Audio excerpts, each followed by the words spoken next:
हाँ chopper DC to DC converter, तो मैं इस पे आ गया।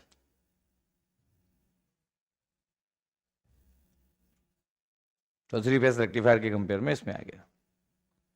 अगर एग्जाम का पॉइंट ऑफ व्यू देखा जाए मतलब मार्क्स का, तो फिर ये कंपेयर नहीं है।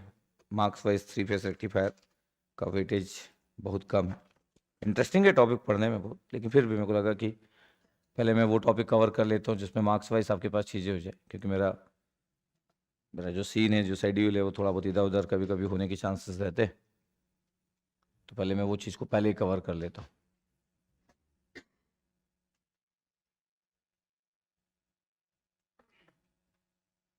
तो अभी तक हमारे पास दो टॉपिक हो चुके हैं, एसी टू डीसी कन्वर्टर की हम बात कर चुके हैं और डीसी टू एसी की बात कर चुके हैं, दोनों ही बातें कर चुके हैं। इसलिए हम लोग एक रेक्टिफायर पढ़े और एक इन्वर्टर पढ़ लिए जस्ट उसके बाद, और दोनों एकदम अपोजिट थे। वहाँ पे हमारे पास एसी सिग्नल रहता था, हम डीसी में बात करते थे। अलग बात है कि एक परफेक्ट डीसी में कन्वर्ट तो कर नहीं सकते थे। फिर उसके बाद हम इन्वर्टर की बात किए, फिर हम फिक्स डीसी सिग्नल दिए, और फिर हम एसी आउटपुट की बात की, और वो भी लास्ट में जाके साइनोसोडल आपको आउटपुट मिला, नहीं तो अदरवाइज तो स्क्वायर वेवफॉर्म मिलता है जिसको आप एसी आउटपुट वेवफॉर्म बोलते हैं। तो फोरियर सीरीज का अच्छा खासा यूज करते गए हम इन्वर्टर वाले टॉपिक में, हार्मोनिक्स के बारे में बात करते गए। अब आपके पास चॉपर लिखा हुआ है, ठीक है, तो न्यू पेज में हेडिंग डालिए हम लोग। कंटेंट वाइज थोड़ा सा ज्यादा होता है आपके पास इन्वर्टर के कंपेयर वाइज, और रेक्टिफायर से कम होता है। अगर मैं कंसेप्ट वाइज बात करूं तो कंसेप्ट वाइज दोनों से आसान माना जा सकता है अगर बहुत अच्छे तरीके से डील किया जाए तो। कुछ बातों पे ध्यान दिया जाए तो दोनों ही टॉपिक से ज़्यादा इजी माना जा सकता है, रेक्टिफायर से भी और इन्वर्टर से भी। तो कुछ पॉइंट्स लिखते हैं पहले तो इंट्रोडक्शन के लिए। तो पहला पॉइंट लिख रहे हैं, one by one points cover करेंगे। तो पॉइंट्स कवर कर रहे हैं हम लोग। Chopper is a static device. First point, chopper is a static device which converts fix input voltage two variable DC output voltage. Chopper is a static device. Chopper is a static device which converts fixed input voltage to variable DC output voltage. Chopper is a static device which converts fixed input voltage to variable DC output voltage.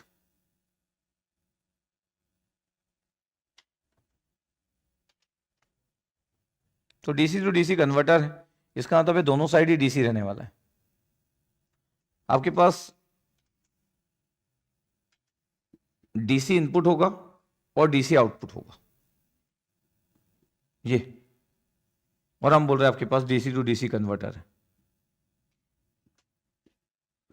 अब interesting बात है कि अगर आप DC to DC बोल रहे हैं तो आपके पास पहले से डीसी, आप डीसी में कन्वर्ट कर रहे हैं, तो हमको क्लियर है कि ये जो डीसी आपके पास is the fixed DC input, the fixed DC input, ये fixed DC input, this one, ये सपोज करो दिस द वीएस,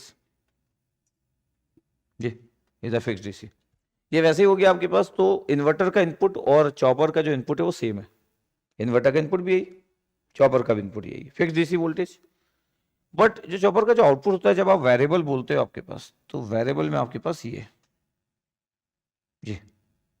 आपको लगेगा स्क्वायर वेवफॉर्म ही तो बन रहा है सर, इन्वर्टर समान नहीं। ये स्क्वायर वेवफॉर्म आपके पास है, लेकिन आपके पास बाइपोलर नहीं, एवरेज वाली इसका एग्जिस्ट करेगा, ये V0। ये होता है आपके पास variable DC voltage, is the variable DC voltage, variable DC voltage. ये इसके अंदर दोनों साइड डीसी है, लेकिन अगर बेसिक इंट्रोडक्शन की बात करें तो एक डीसी को दूसरे डीसी में कन्वर्ट कर रहे हैं, इसका मतलब फिक्स डीसी को वेरिएबल डीसी में कन्वर्ट कर रहे हैं, फिक्स डीसी को एक वेरिएबल डीसी में कन्वर्ट कर रहे हैं। जब आप वेरिएबल डीसी बोलते हो तो आपके पास फिगर ये होता है कि स्क्वायर वेव फॉर्म होता है, लेकिन उसमें नेगेटिव वैल्यू नहीं है, तो एवरेज वैल्यू जीरो नहीं हो सकता। अगर एवरेज वैल्यू जीरो हो गया तो डीसी कहाँ बचा यार, वो तो एसी बन जाएगा। तो जो इन्वर्टर का आउटपुट था और इसके आउटपुट में डिफरेंस है। अगर मैं बोलूँ इन्वर्टर से कंपेयर किया जाए तो इन्वर्टर का इनपुट और इसका इनपुट सेम है, आउटपुट से कंपेयर किया जाए तो देखने में लग सकता है कि सर वहां पे भी स्क्वायर वेव फॉर्म, यहाँ पे भी स्क्वायर वेव फॉर्म, वो देखने का नजरिया है। वो एक स्क्वायर वेव फॉर्म जो था वो एसी आउटपुट था, यहाँ पे square wave form DC output. तो दोनों तो स्क्वायर वेव फॉर्म है नहीं, स्क्वायर वेव फॉर्म से कुछ नहीं होता है। अगर उसका एवरेज वैल्यू 0 है उसको आप एसी बोलोगे। यहाँ पे इसका एवरेज वैल्यू है, ये वेरिएबल डीसी आउटपुट है। ठीक है, आपके पास वेरिएबल डीसी आउटपुट। तो अगर मैं चॉपर की बेसिक बात करूं तो यही है इसका फिगर। दिस तो हमको कंपेयर करते आना चाहिए क्या क्या हम पढ़ रहे थे और अभी अभी हम क्या पढ़ रहे हैं, कहां कहां पे डिफरेंसेस। तो जो बातें जो फिक्स है वो वही है कि इन्वर्टर का भी इनपुट वही था आपके पास, फिक्स डीसी वोल्टेज, और अभी भी फिक्स डीसी वोल्टेज है। तो इनपुट साइड तो सेम है अभी भी इन्वर्टर से जब हम चॉपर में एंट्री मारे तो डीसी टू डीसी कन्वर्टर एक डीसी को दूसरे डीसी में कन्वर्ट कर रहा।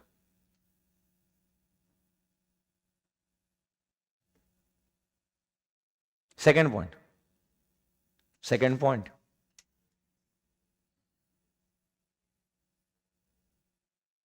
chopper can be considered as a DC equivalent of an AC transformer. Chopper can be considered, second point, chopper can be considered as a DC equivalent. Chopper can be considered as a DC equivalent of an AC transformer.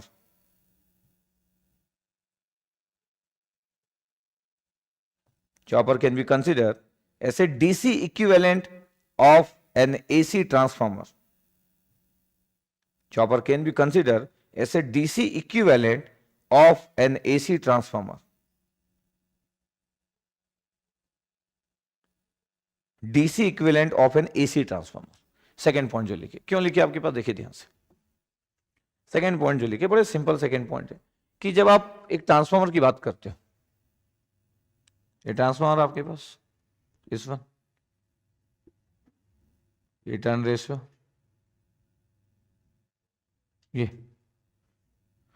ये आपके पास एक AC input है, the AC input, और ये जो है आपके पास AC output. ये अब टर्न रेशियो पे डिपेंडेंट होता है आपके पास कि अगर मेरे को बोला जाए कि ट्रांसफॉर्मर में अगर मैं बात कर रहा हूँ, ट्रांसफॉर्मर आउटपुट जो होगा, एसी आउटपुट जो होगा, या तो एसी इनपुट से कम होगा या तो एसी इनपुट से ज़्यादा होगा। दो तरीके से हम यूज करते हैं ट्रांसफॉर्मर में। अगर मैं एसी सप्लाई दे रहा हूँ, नंबर ऑफ टर्न्स पे डिपेंड करते हैं। इस फिगर में स्मॉल एन की वैल्यू कितना होता है, N1/N2। अब number of turns primary winding में ज़्यादा रखना है, सेकेंडरी वाइंडिंग में ज़्यादा रखना है, तो हमारी चॉइस जो भी हमको डिजाइन करना है। अब मेरे को पता है कि अगर मैं ऐसी बात कर रहा हूँ दिस वन, ये, तो हमको क्लियर रहना चाहिए आपके पास कि स्मॉल एन है आपके पास और ये N1/N2 है, ये एसी इनपुट होता है आपके पास और ये जो होता है आपके पास एसी आउटपुट होता है। ऐसी बात करते हैं हम लोग। एसी आउटपुट का रिजल्ट कितना होता है, एसी आउटपुट का जो रिजल्ट होता है आपके पास वो N2/N1 होता है और ये एसी इनपुट होता है। ट्रांसफॉर्मर की बात करो, अगर आप N2 की वैल्यू अगर N1 से ज्यादा कर देते हो, नंबर ऑफ टर्न्स अगर सेकेंडरी वाइंडिंग में ज्यादा करते हो, तो फिर एसी आउटपुट की वैल्यू क्या होती है, एसी आउटपुट की वैल्यू एसी इनपुट से ज्यादा होती है। ठीक है, सब आप इलेक्ट्रिकल वाले होता, आप तो वैसे भी इंजीनियर बहुत जानते हो। तो सेकेंडरी वाइंडिंग में आपके पास अगर ज्यादा है नंबर ऑफ टर्न्स आपके पास, तो एसी आउटपुट ज्यादा होता है। और जब एसी आउटपुट ज्यादा होता है तो इसी को आप ट्रांसफॉर्मर को बोलते हैं स्टेप अप ट्रांसफॉर्मर। क्या बोलते हैं इसको आप, स्टेप अप ट्रांसफॉर्मर। तो अगर आपको स्टेप अप ट्रांसफॉर्मर चाहिए अकॉर्डिंग टू अवर रिक्वायरमेंट, तो आप number of turn secondary winding में ज्यादा रखोगे। वेरी बेसिक, जब ट्रांसफॉर्मर पढ़ते हैं तो एक फर्स्ट सेमेस्टर का बच्चा भी जानता है। सेकंड पॉसिबिलिटी है कि नंबर ऑफ टर्न्स में प्राइमरी वाइंडिंग में अगर ज्यादा रखूं आपके पास, तो सेकंड पॉसिबिलिटी हो सकती है कि if N1 greater than N2 है, N2 की वैल्यू कम है, अगर N2 की वैल्यू कम है तो एसी आउटपुट की वैल्यू क्या हो गई, लेस देन क्या हो गई, एसी इनपुट। इसको क्या बोलते हैं अपन, स्टेप डाउन। तो ट्रांसफॉर्मर में हम एप्लीकेशंस के अकॉर्डिंग हम बात करते हैं। और अगर हमको कोई एप्लीकेशन की बात नहीं करना और आइडियल ट्रांसफॉर्मर है और टर्न रेशियो अगर 1:1 है, तो AC output equal to AC input, ये तो कोई बात ही नहीं है। अगर नंबर ऑफ टर्न्स अगर प्राइमरी वाइंडिंग और सेकेंडरी वाइंडिंग का सेम है, तो आपका टर्न रेशियो 1:1 बोलते हैं अपन। आप तो टर्न रेशियो ट्रांसफॉर्मेशन रेशियो की बात भी करते हैं, फिर जो मशीन पढ़ने वाले लोग रहते हो टर्न रेशियो और ट्रांसफॉर्मेशन रेशियो को सेपरेट करते। एक फर्स्ट सेमेस्टर का बच्चा तो नहीं करता, उसके लिए तो दोनों एक ही बात है। नहीं, आप सेपरेट करते हो ना, मशीन वगैरह में के वगैरह लिखते हो 1/k की, मतलब आप इतना सारा मशीन पढ़ते हो। तो बात अगर बड़ी बेसिक बात की जाए तो ट्रांसफॉर्मर एक स्टेप अप होगा, एक स्टेप डाउन होगा। एप्लीकेशन के पॉइंट ऑफ व्यू से बात की जाए तो नंबर ऑफ जो टर्न से प्राइमरी और सेकेंडरी वाइंडिंग में सेट किया जा सकता है और स्टेप अप और स्टेप डाउन बनाया जा सकता है। तो ट्रांसफॉर्मर को दो में डिवाइड किया जाए तो स्टेप अप और एक स्टेप डाउन। मैं बोल रहा हूँ सेम चीज ऐसा इसमें भी होता है। इसका मतलब है कि अगर मैं चॉपर में अगर आपके पास एक डीसी इनपुट दे रहा हूं, ये अब कैसे होगा वो एक अलग बात है। ये वीएस है और ये वी नॉट है। वी नॉट में दो पॉसिबिलिटी होती है, पता है। आउटपुट अगर आपके पास वीएस से ज्यादा है, इसको बोलते हैं स्टेप अप चॉपर, और अगर आउटपुट वोल्टेज वीएस से कम है तो इसको बोलते हैं स्टेप डाउन। इसलिए बोला जाता है कि जो चॉपर है उसको अपना डीसी इक्विवेलेंट ऑफ ट्रांसफार्मर मान लो। डीसी इक्विवेलेंट क्यों? क्योंकि डीसी में काम कर रहा है, ट्रांसफार्मर एसी में काम कर रहा है। तो ट्रांसफार्मर जैसे होता है वैसे ही आपके पास चॉपर है इस रिजल्ट वाइज। इसलिए बोला गया कि चॉपर को कंसिडर किया जा सकता है डीसी इक्विवेलेंट ऑफ ट्रांसफार्मर।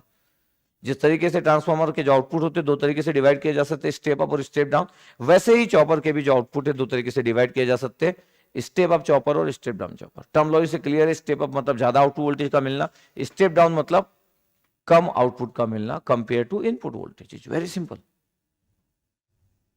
अब स्टेप अप कैसे डिजाइन होता होगा, स्टेप डाउन, वो सब डिफरेंट बातें हैं यार, हमको अभी डिजाइन थोड़ी कर रहे हैं। तो आउटपुट वोल्टेज का ज्यादा होना इनपुट वोल्टेज से स्टेप अप चॉपर, और आउटपुट वोल्टेज का कम होना स्टेप डाउन। और हमको पता हमारा जो आउटपुट वोल्टेज होगा वेरिएबल होगा, तभी हम ऐसी बात कर पा रहे हैं। अगर आउटपुट कांस्टेंट होता है तो कैसी बातें नहीं कर पाते। तो हमारा आउटपुट जो है वो वेरिएबल है, डीसी आउटपुट जो है वो वेरिएबल है। आउटपुट वाला इनपुट तो फिक्स है यार। तो एक फिक्स इनपुट को जब आप वेरिएबल में कन्वर्ट करोगे तो हो सकता है उससे ज्यादा हो जाए जो आप इनपुट दे रहे थे, या उससे कम हो जाए, मतलब दोनों पॉसिबल है। यस, तो हम स्टेप अप और स्टेप डाउन दोनों ही लिख लिए चॉपर में।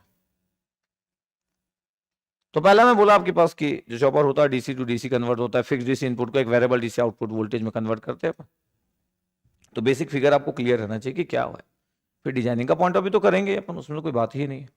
तो इंट्रोडक्शन सबसे आसान इसका ही है, बहुत ही आसान सा इंट्रोडक्शन। और हम बोले कि क्लासिफिकेशन करना है क्योंकि हम स्टार्ट कर रहे हैं चैप्टर, तो क्लासिफिकेशन बड़ा सिंपल ही दिखेगा। जब डिटेलिंग करेंगे तो बहुत सारी बातें होगी। फिर स्टेप डाउन और स्टेप अप दोनों एक साथ बात कर लेंगे एक ही जगह पे, तो एक ही सर्किट डायग्राम स्टेप अप और स्टेप डाउन दोनों के समान बिहेव कर लेंगे। बहुत सारी इंटरेस्टिंग बातें तो होगी, किसी भी चैप्टर में होती है। तो बेसिक इंट्रोडक्शन में स्टेप अप और स्टेप डाउन, ज्यादा होना है स्टेप अप, कम होना है स्टेप डाउन, सिंपल। ठीक है।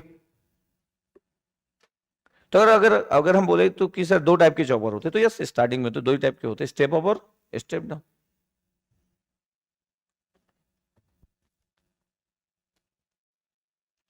Next point, chopper is generally used for high frequency application. Chopper is generally used for high frequency application.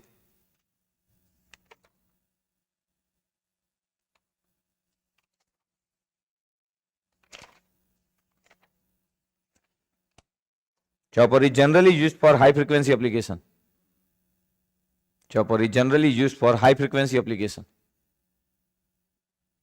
ये थर्ड पॉइंट हुआ। फोर्थ पॉइंट लिख रहे हैं। Chopper is used in speed control of DC motor. Chopper is used in speed control of DC motor.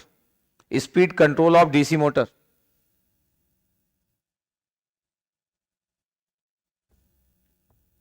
Chopper is used in speed control of DC motor. Speed control of DC motor. Next point. Chopper can also be used for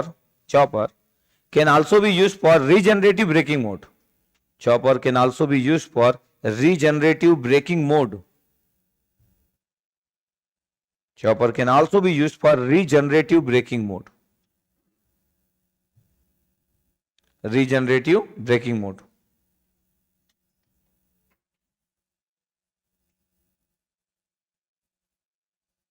Next point, chopper by using thyristor. Next point, chopper by using thyristor. Chopper by using thyristor offers greater efficiency.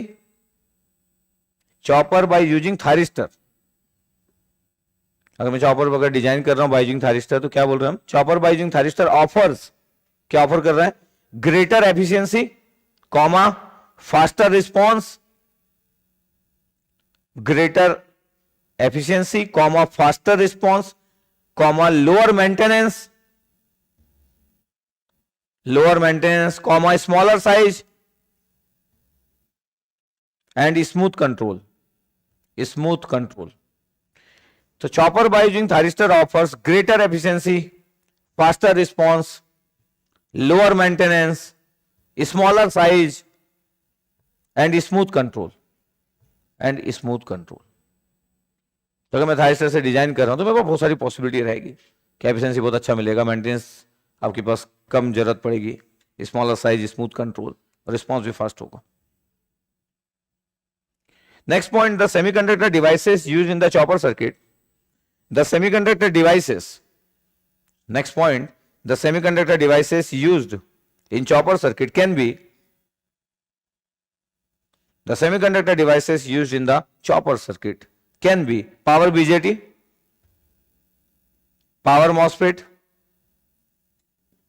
The semiconductor devices used in the chopper circuit can be power BJT, comma, power MOSFET, comma, GTO, capital GTO,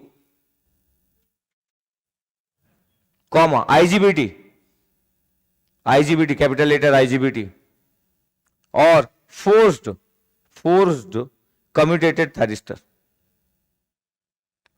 forced commutated thyristor. Repeat कर रहा हूं. The semiconductor devices used in the chopper,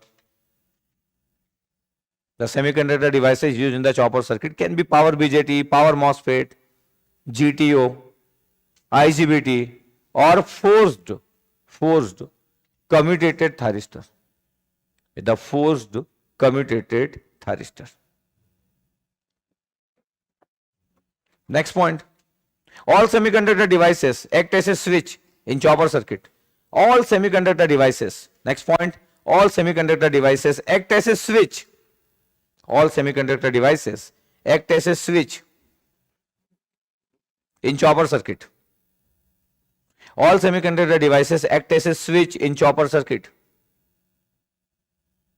All semiconductor devices act as a switch in chopper circuit. Next, chopper is also referred as DC switch. इसमें star डालेंगे. Chopper is also referred as a DC switch. Chopper is also referred as DC switch.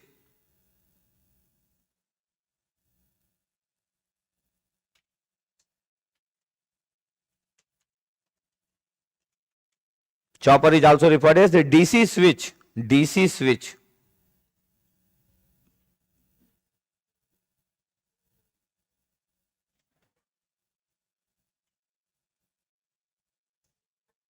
Next.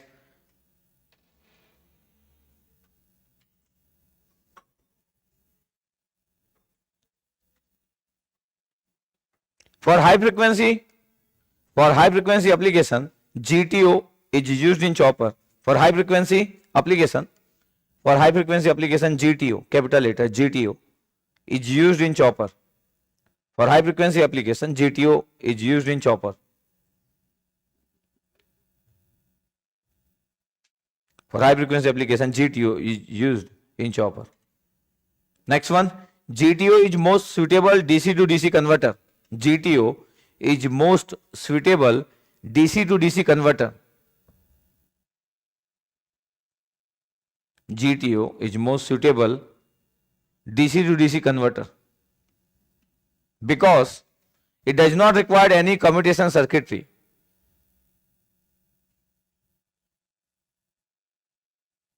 GTO is most suitable DC to DC converter because it does not require any commutation circuitry for turn off the GTO. तो GTO is most suitable, इसमें star डालेंगे इस point में. GTO is most suitable DC to DC converter because it does not require any commutation circuitry. It does not require any commutation circuitry for turning off the GTO. For turning off the GTO. It does not require any commutation circuitry for turning off the GTO. तो कोई भी हमको commutation circuitry की need नहीं होती GTO को of करने के लिए. इसी को कंटिन्यू कर रहे हैं, इसी पॉइंट को कंटिन्यू कर रहे हैं. टू टर्न ऑन जीटीओ, इसी पॉइंट में, to turn on GTO we provide positive firing pulses. To turn on GTO we provide positive firing pulses and to turn off the GTO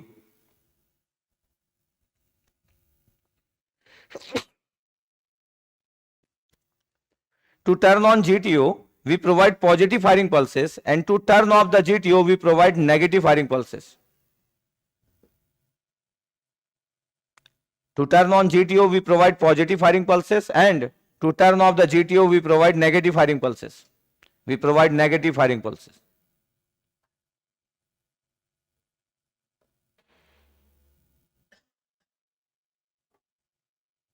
और जो firing pulses हम provide करते हैं आपके पास gate में, ये जो आईजी ऑफ की जो वैल्यू रहती है करंट की, लगभग 1/4 टाइम्स आपको नीड पड़ती है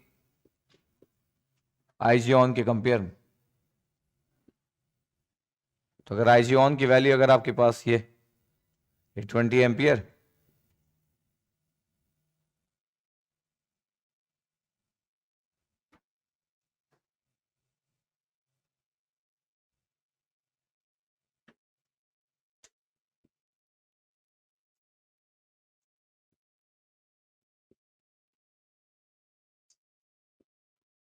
जी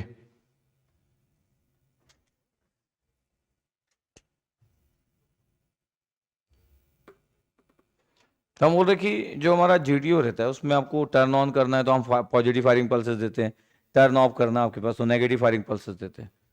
हमको अलग से कोई कम्युनिकेशन सर्किटरी की जरूरत नहीं पड़ती।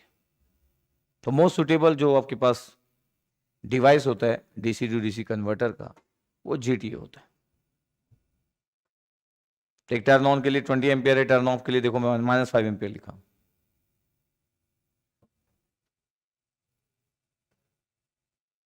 तो लगभग आपको ऑफ करने के लिए जो फायरिंग पल्सेस की जरूरत पड़ती है नेगेटिव पल्सेस की, वो लगभग 1/4 टाइम्स होता है। ये सबसे मोस्ट सुटेबल डिवाइस है अगर डीसी टू डीसी कन्वर्टर। ठीक है, हमको तो अपना मैथमेटिकल ऑपरेशन डिटेलिंग में जाना पड़ता है, तो हम थ्योरेटिकल बातें कम करते हैं। तो जितने भी पॉइंट्स नोट किए आपके पास, ये इसलिए कि जस्ट आपके पास एक इंट्रोडक्शन के बारे में बात है गेट को, तो इससे कोई लेना देना नहीं कि एक बेसिक से इंट्रोडक्शन क्या होता है। हमको तो अपना डिजाइनिंग का पॉइंट ऑफ व्यू चाहिए, उनको तो थॉट चाहिए अपना।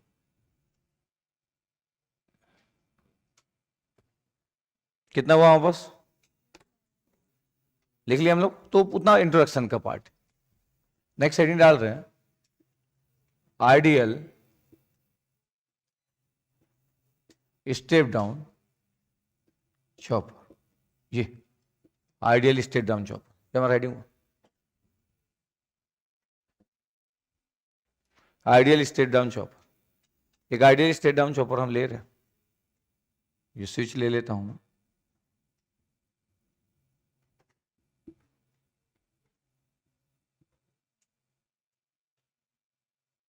लोड भी रजिस्टिव लिखा हूं, ये V0 है या I0। ये स्विच का वोल्टेज VSW, ये स्विच।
तो हम बोल रहे स्विच की जगह पे हम कुछ भी यूज कर सकते हैं, चाहे वो थारिस्टर हो चाहे IGBT, ऐसे कुछ भी यूज कर सकते हैं हम लोग। जो भी हमारा मन करे कि हमको क्या यूज करना है, तो सब यूज किया जा सकता है स्विच की जगह। थारिस्टर जब भी हम लेंगे कम्यूटेटेड होगा, वो आपको दिखाया नहीं जाएगा आपके पास कि कम्युनिकेशन सर्किट के अंदर में हम कैसे इन्वॉल्व कर, तो आप कुछ भी यूज कर सकते हो स्विच की जगह। ये GTO का फिगर ऐसा होता है, थारिस्टर समान और एक लाइन कट मार दी तो पॉजिटिव नेगेटिव पल्स दोनों उसके पास। ये VS,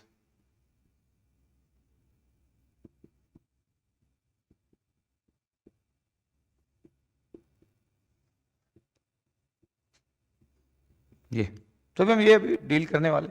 तो मैं बोल रहा हूँ कि स्विच की जगह पे आपके पास कुछ भी लगा हो सकता है। इसका मतलब है कि इस चैप्टर में भी जहाँ पे स्विच लिखा होगा उसकी जगह कोई डिवाइसेस लगा हो सकता है, या फिर स्विच ही लगा हो सकता है। डिपेंड करता है किसी को फ्रेम करते समय कि उसको उस स्विच की जगह पे कोई डिवाइसेस लगा के देना है या स्विच ही लगा के देना है। तो अगर मैं कंसेप्ट वाइज बात करूं तो सभी फिगर सेम है, फिगर ए हो चाहे फिगर बी हो। फिगर ए में तो स्विच ही लगा हुआ है, फिगर बी में डिवाइसेस लगा हुआ है, सभी सेम है।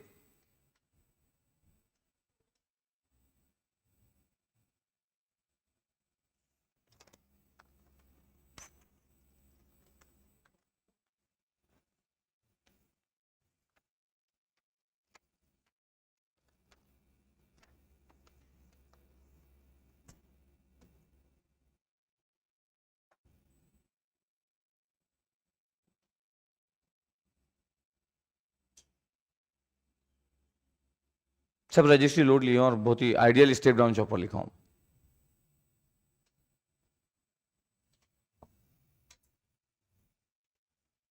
कि एक जगह नोट करके पॉइंट लिख सकते हो कि IGBT used for high frequency and high power application.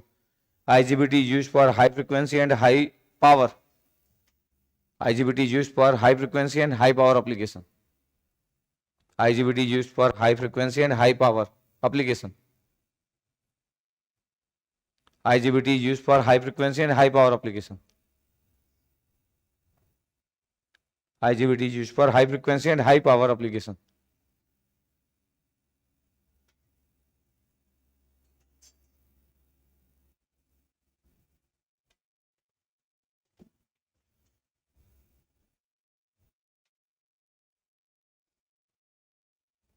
ये अब अगर मैं बोलूँ कि देखो हमको वर्किंग का बेसिक सा बात करना है कि अगर मेरे को मॉड 1 की बात करना है, ऐसे दो मोड में वर्क कर लेता हूँ।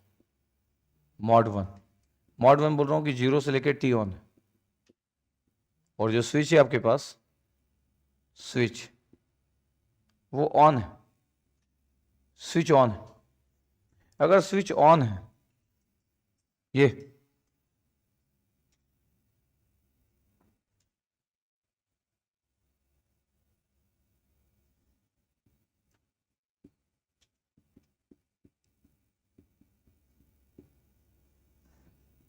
VS है, स्विच ऑन है तो इसकी वैल्यू 0 वोल्ट है, द ऑन 0 से लेकर टी ऑन में। ये तो अगर मैं बोल रहा हूँ कि मैं KVL लगा रहा हूँ तो -VS हो गया, स्विच जो ऑन है 0 हो गया, और ये V0 हो गया। तो V0 की वैल्यू तो VS है यार, कोई बात ही नहीं है, V0 VS है सर। I0 की वैल्यू क्या होगी? I0 की वैल्यू V0/R होगी, रजिस्ट्री लोड है तो कोई प्रॉब्लम नहीं है, VS/R है, ठीक है। थायरिस्टर वोल्टेज की वैल्यू की बात करूं तो कितना है? थायरिस्टर आपके पास कोई भी स्विच है या VSW स्विच का वोल्टेज है, वो कितना है? वो 0 वोल्ट। ये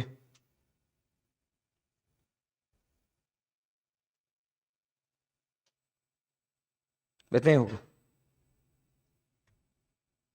ये मॉड 1 हो गया। अगर मैं मॉड 2 की बात कर रहा हूं, मॉड 2 मतलब टी ऑन से लेके टी तक, मॉड 2 टी ऑन से लेके टी तक। अब स्विच ऑफ है, स्विच ऑफ है, ये स्विच ऑफ कर दिया, करंट कितना फ्लो हो रहा है? 0। ये VS है, करंट 0 एम्पियर, और ये आपके पास VSW स्विच का वोल्टेज है, थायरिस्टर वोल्टेज है, थायरिस्टर यूज कर रहा हूं तो, और ये R,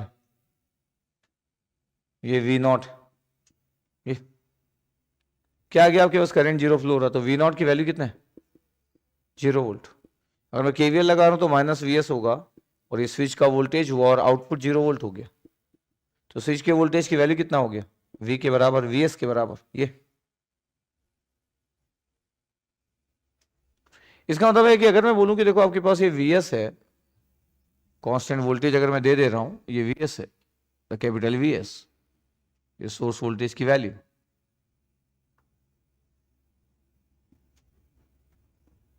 और मैं बोल रहा हूं कि देखो मेरे पास गेट सिग्नल है 0 से लेके टी ऑन तक, ये फिर ये आपके पास टी ऑन से लेके ये, ऐसा करके मैं गेट सिग्नल दे दिया। ये तो क्या होगा जब आपके पास स्विच ऑन है, ये जो स्विच है ये ऑन है, यहां पे स्विच ऑफ है। अगर स्विच ऑन है तो V0 की वैल्यू VS है, तो V0 की वैल्यू VS होगी, कहां तक? टी ऑन तक। ये जब स्विच ऑफ है तो वी नॉट की वैल्यू 0, रजिस्ट्री लोड लिया हूं, फिर ऑन, एक पीरियोडिक पल्स आपके पास बनते जा रहा है।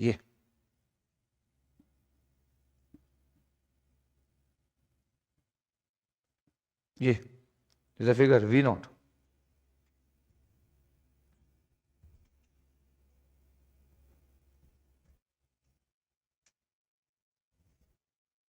अगर मैं बोलूं कि मेरे को थारिस्टर वोल्टेज चाहिए या स्विच का वोल्टेज चाहिए, थारिस्टर वोल्टेज या स्विच का वोल्टेज, शुरू में ऑन था तो 0 वोल्ट था, शुरू में ऑन था तो 0 वोल्ट था, जब ऑफ हुआ तभी रिजल्ट आ रहा है इसका।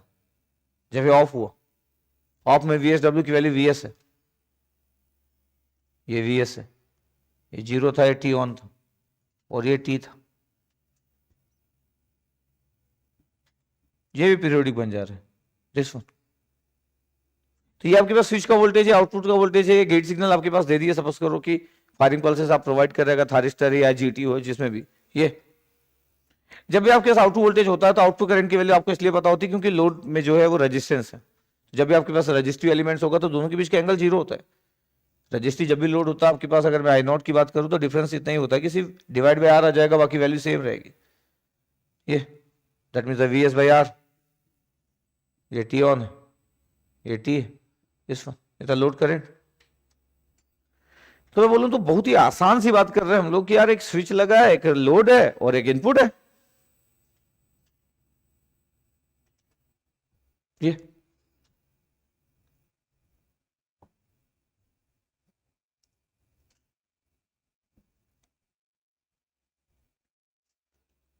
अब हम कन्वर्ट क्या कर रहे हैं? हमको पता है कि हमारे पास फिक्स DC सिग्नल था और आउटपुट में हम ले रहे हैं और बीच में स्विच लगा दिए। मतलब ऑब्जेक्टिव क्या है कि इनपुट में आपके पास एक DC वोल्टेज है जो फिक्स DC है, आउटपुट में आपके पास एक लोड लिया। अभी चलो R लिख दिए हम लोग थोड़ी कुछ बातें करने के लिए, तो लोड को सिर्फ लोड लिख सकता था, और बीच में स्विच है।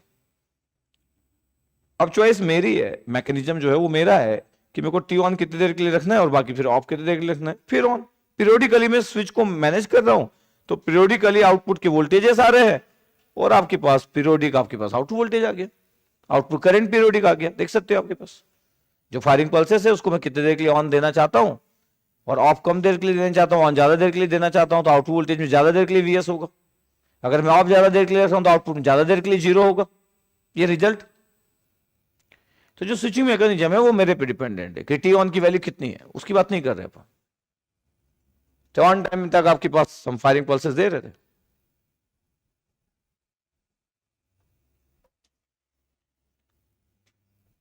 आपको ये भी याद होगा जब मैं पहली क्लास में जब आपको पावर टाइम्स पढ़ा रहा था तो वहां पे मैं डिफरेंट एप्लीकेशन की बात कर रहा था। अगर पहली क्लास की कॉपी अगर आपके पास हो तो मैं आपको ना इंप्लीमेंटेशन, बस वो हेडिंग छोड़ देना ऊपर का, बस ऊपर हेडिंग वही ब्लू वाला, बाकी सब फिगर फुट हटा दे।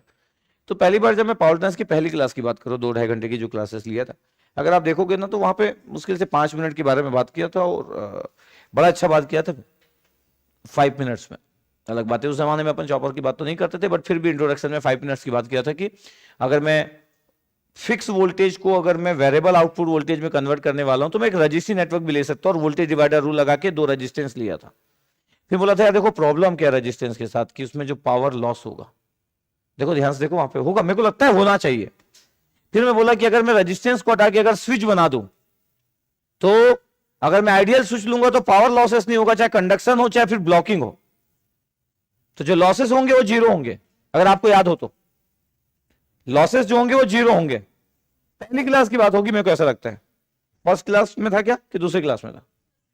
फर्स्ट क्लास में था, जब मैं इंट्रोडक्शन की बात कर रहा था कि हम पावर ट्रांस में पढ़ क्या रहे हैं, हमारा एप्लीकेशन का पॉइंट ऑफ व्यू क्या है, क्यों हम चॉपर पढ़ते होंगे, क्यों हम वेरिएबल डीसी आउटपुट वोल्टेज एक रजिस्ट्री नेटवर्क से नहीं बना सकते। एक फिक्स डीसी दूंगा, 2 रजिस्टर दूंगा तो आउटपुट अलग अलग मिल जाएगा जहां जहां मेरे को चाहिए। फिर मैं प्रॉब्लम बताया, तो वो चीज को मैं अभी कवर नहीं किया क्योंकि पहली क्लास पावर ट्रांस में कवर किया था। कोई बोले what is the use of chopper और हाउ टू इंप्लीमेंट कि आउटपुट वोल्टेज कैसे आएगा आपके पास, तो वो भी एक इंट्रोडक्शन लिया था 2-4-5 मिनट का। तो हम बात करें कि हमारे पास आउटपुट वोल्टेज का जो रिजल्ट है बड़ा ही सिंपल आ गया। आपके पास 0 से T ऑन VS है और फिर T ऑन से लेके T तक आपके पास 0 है, बिकॉज स्विच ऑफ था और स्विच ऑफ था और रजिस्ट्री लोड जानबूझ के लिए, जिससे कि आप आराम से बातें कर सके। सबसे आसान एक रजिस्ट्री लोड होता है डिस्कशन के पॉइंट ऑफ व्यू से।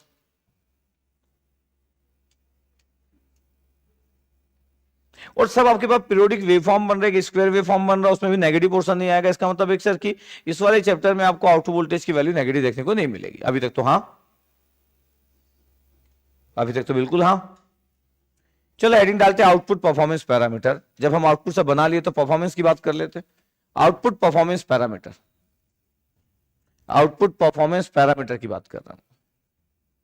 हेडिंग डालना है आउटपुट परफॉर्मेंस पैरामीटर।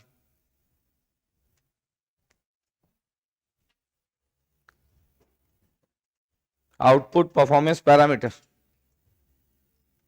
जब बोल रहा हूं कि आउटपुट परफॉर्मेंस पैरामीटर तो वन बाय वन नंबरिंग करेंगे अपन। ये one, average output voltage, average output voltage. जब मेरे को एवरेज आउटपुट वोल्टेज चाहिए तो कैपिटल वी नॉट की वैल्यू होगा एरिया अपॉन टाइम पीरियड। या मैं ऐसा भी बोल सकता हूं कि 1/t 0 से t V naught D T, this area upon time period. ध्यान से, को 1 अपॉन टाइम पीरियड है, लेकिन इंटीग्रेशन जो है वो 0 से t ऑन है यार, और ये vs है और dt है। अगला t ऑन से लेके t तक कितना है? t ऑन से लेके t तक 0 है, 0 dt। ये आपके पास इंटीग्रेशन का स्टाइल। क्या आंसर आ गया? 1/t बाहर था, vs कांस्टेंट था, dt का इंटीग्रेशन t किया तो t ऑन आ गया। फिर जब मैं t से डिवाइड किया तो vs into t on by t आ गया। ये आप एरिया अपॉन टाइम पीरियड भी बोल सकते थे। एरिया जो था आपके पास वो vs इंटू टी ऑन था और टाइम पीरियड था आपके पास ये। तो एवरेज आउटपुट वोल्टेज का जो रिजल्ट है वी नॉट की वैल्यू वो है vs T on by T. और हम एक ड्यूटी साइकिल डिफाइन करते हैं, T on by T is the duty cycle. ये कुछ लोग इसको अल्फा लिखते हैं, कुछ लोग इसको के लिखते हैं, कुछ लोग स्मॉल डी लिखते हैं, कुछ लोग कैपिटल डी लिखते हैं। सबका अपना अपना स्टाइल है, वैरायटी ऑफ बुक्स का। किसी को अल्फा पसंद है, किसी को के पसंद है, किसी को कैपिटल डी पसंद है। आईटी के प्रोफेसर हर बार डेल लिखेंगे ऐसा भी नहीं है, कभी कोई कैपिटल डी लिखेगा, कभी कोई अल्फा लिखेगा। तो आईटी के प्रोफेसर भी अलग अलग सिंबॉलिक नोटेशन यूज करते हैं, जिससे टेक्स्ट बुक वाले यूज करते हैं। तो ड्यूटी साइकिल का सिंबॉलिक नोटेशन जो है बड़ा ही, मतलब अलग अलग लोग अलग अलग लेटर्स यूज करते हैं। इट्स ओके, मैं डेल यूज करने वाला हूं, क्योंकि मैं कोई भी सब्जेक्ट पढ़ा रहा हूं मैं डेल यूज करता हूं। चाहे लोग इलेक्ट्रॉनिक्स पढ़ा रहा हूं तो मेरे को ड्यूटी साइकिल डेल पसंद है। अल्फा भी लिख सकता हूं, कैपिटल डी भी लिख सकता हूं, लेकिन मैं डेल यूज करूंगा। तो ये आपके पास ड्यूटी साइकिल, ये ड्यूटी साइकिल। मैं बोलूं कि one of the important parameters तो यस इन दिस चैप्टर। तो डेल आपके पास ये आ गया, तो आउटपुट वोल्टेज की वैल्यू कितना आ गया? आउटपुट वोल्टेज की वैल्यू डेल इंटू वीएस आ गया। ये डेल इंटू वीएस आ गया आउटपुट वोल्टेज, दिस वन। ये तो एवरेज आउटपुट वोल्टेज आ गया। क्या आ गया आपके पास? एवरेज आउटपुट वोल्टेज आ गया। क्या आ गया? Average output voltage del into VS. अब देखो आपके पास हम स्विचिंग मैकेनिज्म यूज कर रहे हैं। डेल की वैल्यू कितना है? ड्यूटी साइकिल की value T on by T है भाई, टाइम पीरियड ही। और टाइम पीरियड की वैल्यू कितना है? टाइम पीरियड की वैल्यू सर टी ऑन है प्लस टी ऑफ है। ऑन और ऑफ टाइम को ऐड कर दिया जाए तो टाइम पीरियड होता है। यस, ये बड़ी बेसिक सी बात है। तो दो टाइम को ऐड करने से, ऑन और ऑफ टाइम को ऐड करने से टाइम पीरियड होता है आपके पास। तो टी ऑन की वैल्यू तो हमेशा टी से कम होगी। अगर टी ऑन की वैल्यू हमेशा टी से कम है तो टी ऑन बाई टी की वैल्यू किससे कम हो गई? 1 से। तो ड्यूटी साइकिल 1 से कम हो गया। और ड्यूटी साइकिल अगर 1 से कम है तो वी नॉट की वैल्यू डेल वी एस है। अगर मैं बात करूं आपके पास की डेल की वैल्यू अगर लेस देन 1 है तो वी नॉट की वैल्यू क्या होगी? लेस देन क्या होगी? वी एस होगी। और आउटपुट वोल्टेज अगर लेस देन इनपुट वोल्टेज है तो इसको क्या बोलेंगे? Step down. और चॉपर हम पढ़ रहे तो स्टेप डाउन चॉपर, ठीक है, it's okay, step down chopper. तो सबसे जो बेसिक चॉपर होता है वो आपके पास स्टेप डाउन चॉपर होता है। वी नॉट की वैल्यू डेल वी एस। अगर मैं बोलूं इस पूरे चैप्टर का सबसे बेसिक सिंपल रिजल्ट जहां से स्टार्ट होता है चैप्टर, वो है वी नॉट की वैल्यू का डेल वी एस होना। सबसे सिंपलेस्ट और basic result of this chapter is the V not equal to del V S. तो output voltage in terms of duty cycle हम डिफाइन किए। Output voltage in terms of duty cycle define किए। V not की value del V S. V not की value क्या है? Del V S. और del की वैल्यू लेस देन 1। अगर मैं टेबल बना लूं आपके पास और मैं बोलूं कि मेरे को देखो डेल है आपके पास और वी नॉट की वैल्यू आपके पास जो है वो डेल वी एस। अगर मैं बोलूं ड्यूटी साइकिल 0.1 है, ड्यूटी साइकिल 0.3 है, ड्यूटी साइकिल 0.5 है, ड्यूटी साइकिल 0.7 है, तो आपके पास रिजल्ट आपके पास ध्यान से देखना ये दिस वन। वी नॉट अगर ये आपके पास तो कितना रिजल्ट आ गया? 0.1 वीएस आ गया। अगर ये 0.3 है तो 0.3 वीएस आ गया। ये आपके पास कितना आ गया? 0.5 वीएस आ गया। ये 0.7 वीएस आ गया। इसका क्या मतलब है? इसका मतलब ये है कि आउटपुट वोल्टेज जब आप डेल वीएस लिखते हो तो output voltage proportional to duty cycle है। इसका मतलब ड्यूटी साइकिल के इंक्रीमेंट करने से आउटपुट वोल्टेज भी बढ़ता है। हाँ, output voltage increases with the duty cycle. Output voltage increases with the duty cycle. अगर ड्यूटी साइकिल अगर 10% है, अगर ड्यूटी साइकिल बढ़ा के 50% कर दिया तो आउटपुट वोल्टेज 50% हो जाएगा यार इनपुट का। ये तो आउटपुट सामने तो है ना डेल यार, ये तो simple y equal to mx वाला लाइन है। तो output voltage proportional to del, del बढ़ाओगे आउटपुट वोल्टेज बढ़ेगा, डेल कम करोगे आउटपुट वोल्टेज कम होगा। ये जब आप बोल रहे हैं कि आपका जो ड्यूटी साइकिल है ये तो आप पे डिपेंड करता है कि आप जो स्विचिंग मैकेनिज्म है उसको ऑन टाइम कितनी देर के लिए लगते हैं। अगर आपको बोल दिया जाए कि आपका जो स्विचिंग मैकेनिज्म है, या फिर मेरे को बोल दिया जाए कि एक चॉपर का जो टाइम पीरियड है या फ्रीक्वेंसी आपके पास अगर बोल दिया जाए कि फ्रीक्वेंसी अगर 50 हर्ट्ज है चॉपर की तो टाइम पीरियड 20 मिली सेकेंड होगा। But 20 milli second time period में अगर मेरे को बोल दिया जाए कि 20 मिली सेकेंड में अगर टी ऑन अगर 10 मिली सेकेंड है तो भाई 10 10 में डिवाइड हो गया, ड्यूटी साइकिल तो 0.5 आ गया। बट मेरे को बोल दिया जाए कि नहीं भाई 20 मिली सेकेंड में से 17 मिली सेकेंड तो टी ऑन है।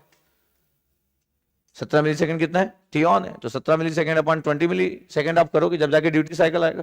इसका मतलब है कि स्विचिंग मैकेनिज्म मेरे हाथ में है कि मेरे को कितनी देर के लिए ऑन रखना है, टोटल टाइम पीरियड में से कितनी देर के लिए ऑन रखना है। सर ड्यूटी साइकिल की वैल्यू 1 हो सकती है क्या? ड्यूटी साइकिल की वैल्यू 1 का क्या मतलब है?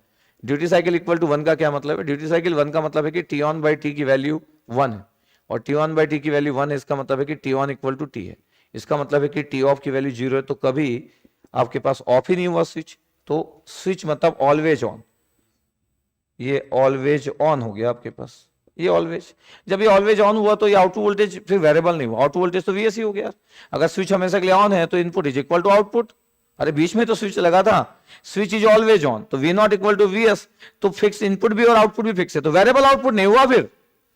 इसका मतलब है कि जब आपके पास डेल की वैल्यू 1 से कम होता है, अब कितना कम हो, 1 से कम तो कितना भी हो सकता है, 0.9 भी 1 से कम होता है, 0.8 भी, 0.7 भी, 0.6 भी, 1 के पास भी जा सकता है, 1 से बहुत दूर भी जा सकता है ड्यूटी साइकिल की वैल्यू, और 50% भी हो सकता है, ऑन और ऑफ टाइम की वैल्यू 50% भी हो सकता है।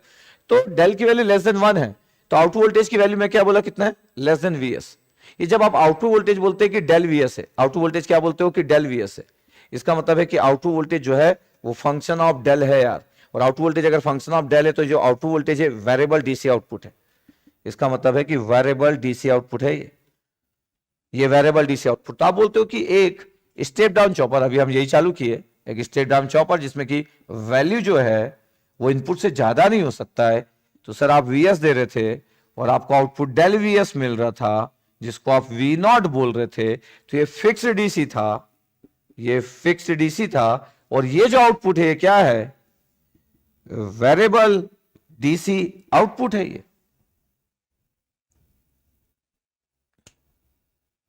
तो कंसेप्ट ये कहता है कि सर ऐसे में तो हमेशा आउटपुट वोल्टेज इनपुट वोल्टेज से कम मिलेगा। हाँ, इसका मतलब है कि इन जनरल जो बातें होती है स्टेप डाउन की होती है, स्टेप अप तो क्रिएट करेंगे अपन। स्टेप अप मतलब समझ रहे हो, जो आप इनपुट दे रहे हो उससे ज्यादा मिल जाए। ऐसा थॉट आता है पहली बार में कि ज्यादा कैसे मिल जाएगा यार, बराबर ज्यादा होगा कि स्विच जो होगा वो पूरी देर के लिए ऑन रखोगे तो वी नॉट वीएस हो जाएगा, लेकिन ज्यादा कैसे मिलेगा? ज्यादा मिलने के लिए अपन क्रिएट करेंगे, अपन स्टोरेज एलिमेंट यूज करेंगे भाई, मैकेनिज्म को फिर बेहतरीन टाइप से बात करेंगे। तो स्टेप डाउन की बात करने के लिए तो मैं किसी 9th क्लास वाले को भी एक्सप्लेन कर दूं स्टेप डाउन एक्सप्लेन करने के लिए तो 9th क्लास वाला भी स्टूडेंट काफी, उसको स्टेप डाउन एक्सप्लेन किया जा सकता है। डाउन मतलब छोटा हो रहा है, छोटा दिखा सकता है वी नॉट की वैल्यू। अगर मैं की पॉइंट लिखूं कि there is no information about the chopper, that means step up और स्टेप डाउन। अगर नहीं लिखा है धोखे से, ऐसा तो आईटी प्रोफेसर कभी नहीं करते, बट फिर भी आप इंडिया के डिफरेंट एग्जाम देने वाले, कौन सा सिर्फ गेट का एग्जाम दोगे। If there is no information about the chopper that means step up और step down, then by default we will consider step down chopper. क्योंकि जो बाय डिफॉल्ट जो चॉपर होता है वो यही है, द बेसिक डिजाइनिंग सर्किट। क्या? If there is no information about the chopper means step up और step down. If there is no information about the chopper means step up और step down. then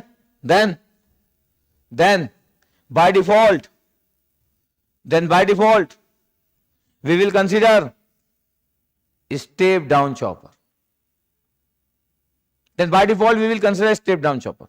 तो जो basic आपका जो chopper का जो figure है, जो बेसिक डिजाइनिंग है, जो बेसिक मैकेनिज्म है, वो यही है जो बोर्ड में अभी दिख रहा है अपने को। इससे आसान मैकेनिज्म दुनिया का कुछ नहीं हो सकता। बीच में एक स्विच लगा दिए, एक इनपुट दे रहे फिक्स और बोल रहे आउटपुट अब मिलेगा। स्विच को ऑन कर दिए, स्विच को ऑफ कर दिए, ऑन और ऑफ कर दिए, वी नॉट का रिजल्ट डेल वीएस यार। इससे आसान मैकेनिज्म दुनिया में किसी भी टॉपिक का नहीं हो सकता।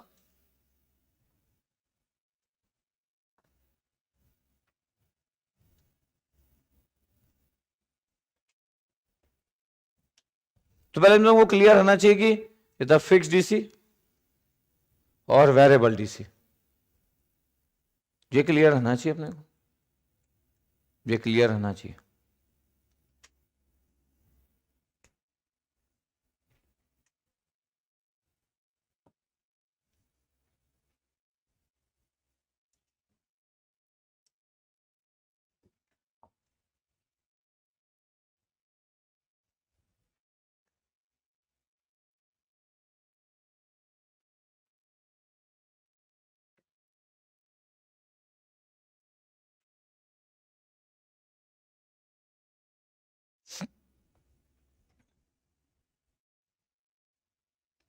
तो पहला पॉइंट क्या था आपके पास, average out voltage performance parameter का, और सबसे इजी जो टर्म है वो है average output voltage. Output voltage जो है वो वेरिएबल है और output voltage in terms of duty cycle है। सबसे सिंपलेस्ट रिजल्ट, सबसे सिंपलेस्ट मैकेनिज्म जो सामने हमारा है। और meaning of variable DC output voltage,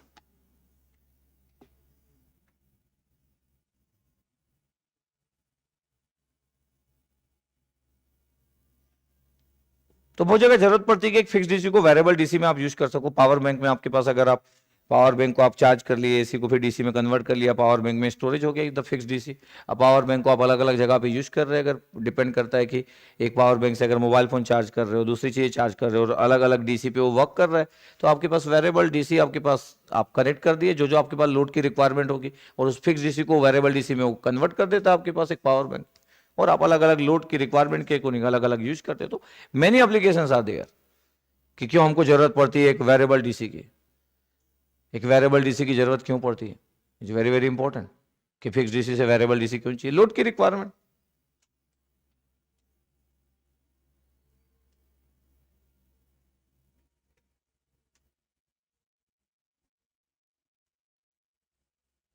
अब एक मोबाइल फोन चार्जर है आपके पास, आप एसी से कनेक्ट करते हो। अब एसी से मोबाइल फोन चार्जर में क्या है, एसी टू डीसी कन्वर्टर है आपके पास, जो पहला जो इनपुट लगा हुआ वो एसी टू डीसी है।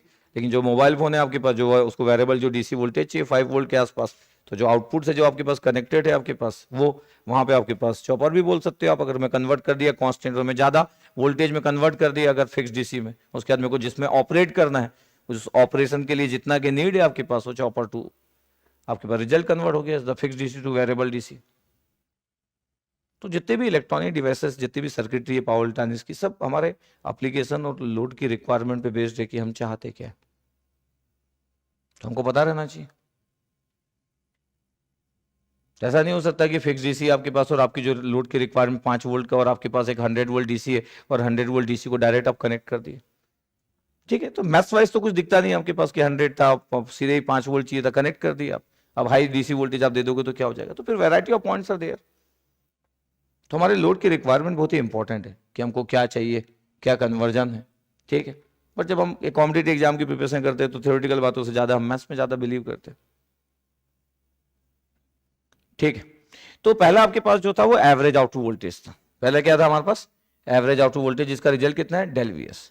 तो अगर मैं बोला कि अगर कोई भी इंफॉर्मेशन नहीं है मेरे पास चॉपर की कि वो स्टेप अप और स्टेप डाउन है, ऐसी पॉसिबिलिटी 1% से भी कम है, बट फिर भी उस पॉसिबिलिटी को भी लेके चल रहे हैं हम लोग, तो by default we will consider step down chopper. क्योंकि इंजीनियरिंग सर्विसेज के एग्जाम या फिर कभी आप एसएससी के एग्जाम दे रहे हैं, दुनिया की जो वैरायटी ऑफ एग्जाम्स होते हैं जिसमें नंबर ऑफ क्वेश्चन ज्यादा आते हैं और टाइम कम दिया होता है, जो सिर्फ 5-5 सेकंड के क्वेश्चन होते हैं, उसमें मिसिंग होता है बहुत सारा इन्फॉर्मेशन, बहुत अच्छे तरीके से देते नहीं, क्योंकि उनका ज्यादा वैल्यू और वेटेज उस तरीके से नहीं होता, क्योंकि नंबर ऑफ क्वेश्चंस बहुत सारे होते हैं, तो फिर इन्फॉर्मेशन कुछ मिसिंग है, कुछ डेटा मिसिंग है, कुछ मिस्टेक्स है। गेट का पेपर में अब 65 क्वेश्चन है, पूरा साल भर का टाइम मिलता है, एक एक क्वेश्चन के लिए आपके पास टाइम डिवाइडेड है, तो फिर आईडी के प्रोफेसर की पॉसिबिलिटी रहती है कि बहुत ही अच्छे तरीके से क्वेश्चन को फ्रेम किया जाए, मिस्टेक की पॉसिबिलिटी मिनिमम, बट फिर भी उसके बाद भी पूरे साल भर में क्वेश्चन फ्रेम करने के बाद भी 3 से 4 क्वेश्चन गलत हो जाते हैं। तो आप सोचो बाकी इंडिया के जो डिफरेंट एग्जाम होते होंगे उसमें कितने क्वेश्चन गलत होते होंगे। और इसलिए जितने भी गवर्नमेंट के एग्जाम होते हैं, टेक्निकल एग्जाम होते हैं, उसमें एन नंबर ऑफ मिस्टेक्स होता है। इसलिए ना कभी आंसर की देते हैं ना कभी चैलेंजेस की बात करते हैं, क्योंकि आंसर की और चैलेंजेस की बात होगी तो उसका रिजल्ट ही 3-4 साल तक चलते रहेगा। इसलिए लोग कभी भी ये सब रिस्क नहीं लेते, गवर्नमेंट वाले लोग, उनको पता ही है कि भाई कंसिडरेबल है मिस्टेक्स। इंजीनियरिंग सर्विसेज के पेपर का आंसर आज तक आउट नहीं हुआ पिछले 20 साल में। क्यों? आंसर आउट हो जाएगा तो इंजीनियरिंग सर्विसेज का जो रिजल्ट है वो डिले चला जाएगा।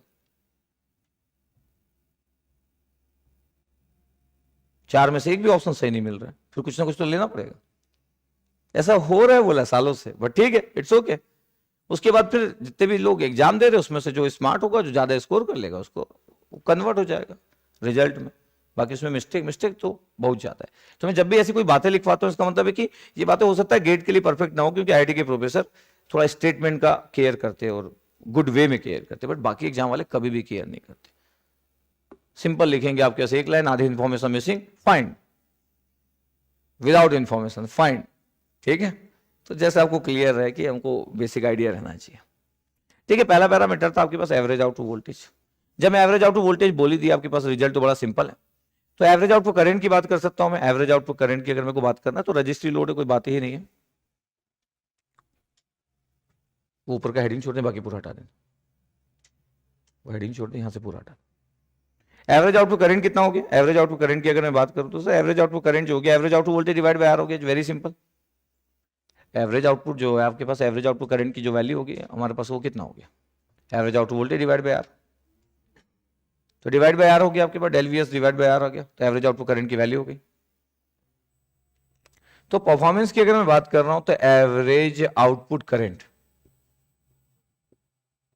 एवरेज आउटपुट करंट, तो अगर मैं बोलूं कि कैपिटल आई नॉट की वैल्यू कितना है, तो capital V naught divide by R है। कैपिटल वी नॉट की वैल्यू कितना था? Del V S by R. It's very simple, ये एवरेज आउटपुट करंट।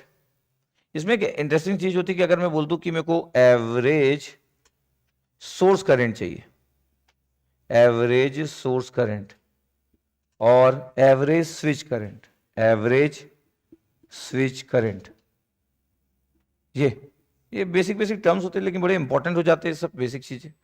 अब हमको पता है कि सिंगल तो सर्किट है यार, हमारा सर्किट डायग्राम जो है बड़ा ही सिंपल, एक स्विच लगा हुआ है, बस इसी की मैकेनिज्म पे खेल रहे हैं हम लोग। ये वीएस है और वो लोड है। तो आपको क्लियर रहना चाहिए कि जब आप एक सिंगल सर्किटरी यूज कर रहे हो, ये लोड है, ये लोड रजिस्टिव ले लिया कि आसान डिस्कशन हो सके, ये वी नॉट है, ये आई नॉट है। अब मेरे को क्लियर रहना चाहिए कि ये सोर्स करंट है, यही आपका स्विच करंट है और यही आपका लोड करंट है, क्योंकि एक सर्किट में एक ही करंट होता है। इसका मतलब है कि जब मैं average value of source current बोल रहा हूं, तो average value of source current मतलब IS, average value of switch current ISW, ये average value of load current. All currents are same because एक ही सर्किट है, करंट कभी अलग हो ही नहीं सकता। तो average value of source current और स्विच करंट और लोड करंट, सबका आंसर कितना होगा? वी नॉट बाई आर, मतलब answer will be del V S divide by R. सब करंट का एवरेज वैल्यू एक ही है।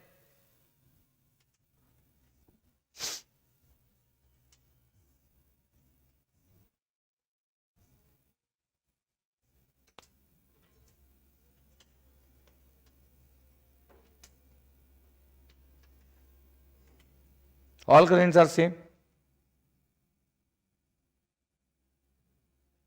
जैसा तो हाफ वे रेक्टिफायर में भी हम बोलते थे, हाफ रेक्टिफायर भी एक बेसिक सर्किट होता था, बीच में क्या था? स्विच की जगह डायोड लगा रहता था। अगर मैं बोलूं कि हाफ रेक्टिफायर से इसको कंपेयर करो सर, तो मैं बोलूंगा डायोड लगा दो यार, या थाइरिस्टर लगा दो स्विच की जगह पे, और इनपुट में जो डीसी उसकी जगह पे एसी लगा दो, बन गया हाफ रेक्टिफायर। और क्या, half rectifier with resistive load ऐसे ही होता था, बस इनपुट में जो डीसी उसकी जगह एसी लगा दो और स्विच की जगह पे एक डिवाइस लगा दो, आइदर डायोड, अनकंट्रोल रेक्टिफायर, और थाइरिस्टर इधर कंट्रोल रेक्टिफायर, हाफ रेक्टिफायर बन गया। उन सब जगह पे सबसे इंपॉर्टेंट वही होता था current, because all currents are same. Current अलग अलग कहां से आ जाएगा? एक ही सर्किटरी, एक ही करंट होगा। उस करंट को आपको जो नाम देना है, लोड बोलना है, सोर्स बोलना है, स्विच बोलना है, डिवाइस करंट बोलना है, जो भी टर्मिनोलॉजी देना, ऑल करंट्स आर सेम। ये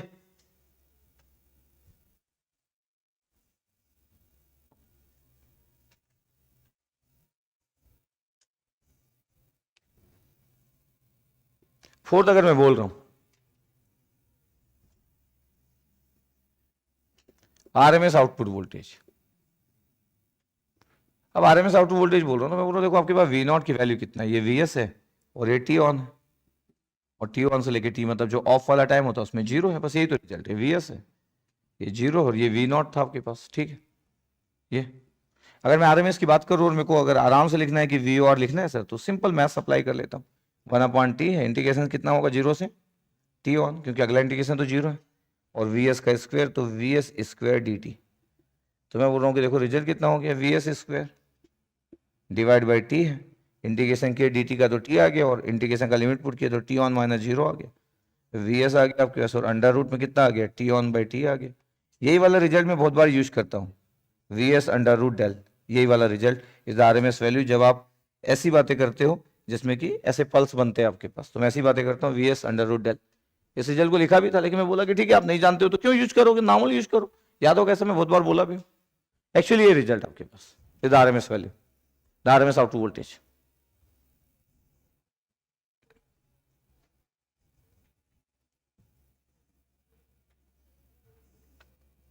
कितना आंसर आ गया, V S under root del आ गया।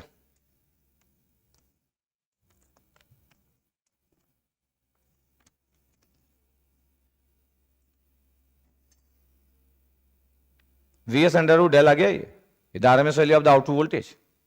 आरएमएस आउटपुट करंट निकालो यार, वी आर है तो आरएमएस आउटपुट करंट निकालो।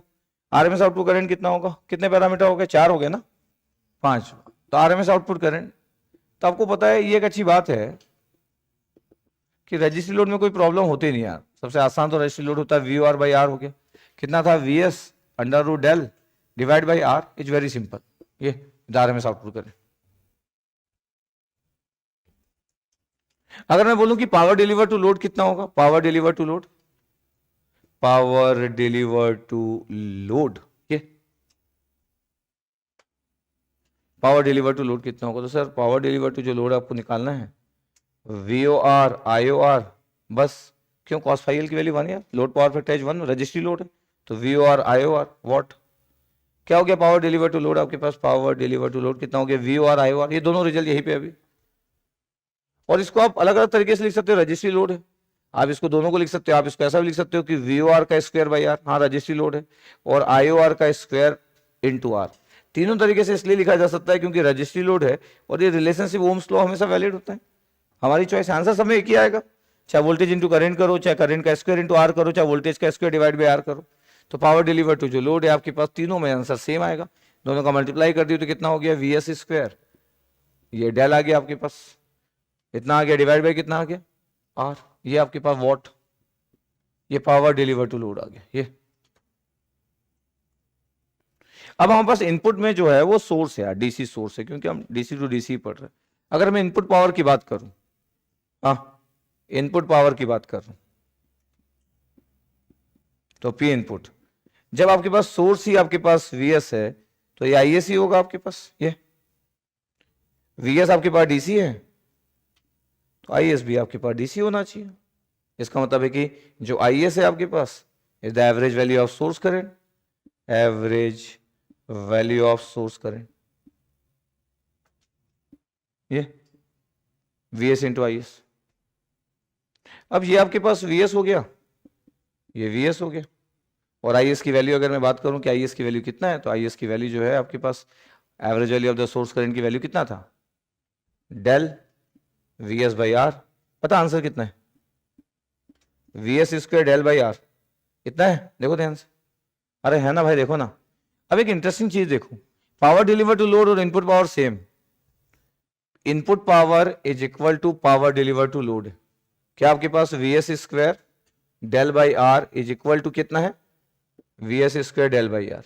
इसी को क्या बोलते हैं, पावर बैलेंस इक्वेशन। इसका मतलब है कि जो पावर लॉस है वो कितना होगा, 0 होगा, क्योंकि हम आइडियल स्विच लेते, तो आइडियल स्विच, तो आइडियल स्विच है आपके पास, यस। ये लोग कई बार इस इक्वेशन को यूज करते हैं average value of source current निकालने के लिए। जैसे किसी को average value of source current नहीं पता, उसको क्लिक भी नहीं करते। अब किसी को average value of source current निकालना है, हम भी करते हैं average value of source current. अगर आपको कभी फाइंड आउट करना, हमारे पास तो ठीक है कि average value of source current equal to load current, वो तो आपने को पता है यार, अलग बात है वो। अगर average value of source current में को फाइंड आउट करना है तो पावर बैलेंस इक्वेशन को वैसे यूज किया जाता है कि भाई इनपुट पावर इक्वल टू तो आउटपुट पावर होगा, इनपुट पावर की वैल्यू वीएस इंटू आईएस हो गया ये, और आउटपुट पावर जो हो गया आपके पास पावर डिलीवर टू लोड हो गया, power deliver to load VOR into IOR है। VOR इंटू IOR की वैल्यू अगर मैं सॉल्व करूं तो VS square del by R होता है, और ये वीएस कैंसिल आउट हो गया। इसका मतलब है कि average value of source current कितना आ गया, तो बोले वीएस डेल बाई आर आ गया। ऐसे करके भी फाइंड आउट किया जाता है, लेकिन हमको तो वैसे भी सब पता था, और हमको ये भी पता था कि input power equal to output power आने वाला है, तो कोई बात ही नहीं है। इसका मतलब ये हुआ कि अगर मैं बोलूं कि एफिशिएंसी कितनी हो गई, एफिशिएंसी आपके पास परसेंटेज वाइज अगर मैं बात करूं तो P output upon P input, this one, ये इंटू 100, तो ये आ गया, दोनों वैल्यू सेम है तो 100%, बिकॉज आइडियल स्विचेस से पावर लॉसेस कुछ हो नहीं रहा, तो एफिशिएंसी इज 100%। तो मैं बोला कि average value of source current मेरे को अगर फाइंड आउट करना है, क्योंकि average value of source current बड़ा मजेदार होगा पूरा का पूरा, जब हम चॉपर पढ़ते रहेंगे, buck converter, boost converter, buck boost converter, ये बहुत ही इंटरेस्टिंग डिस्कशन होगा एंड होते होते तक।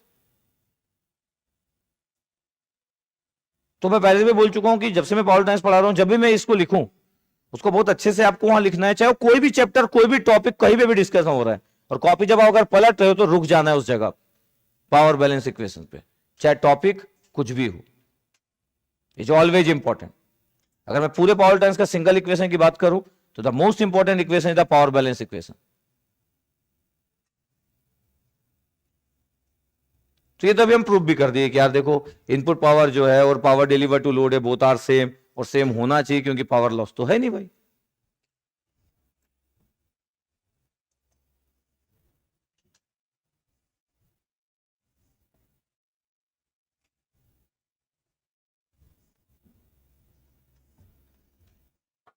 तो 8 पैरामीटर हम निकाले और एफिशिएंसी 100% हो गया, ठीक है।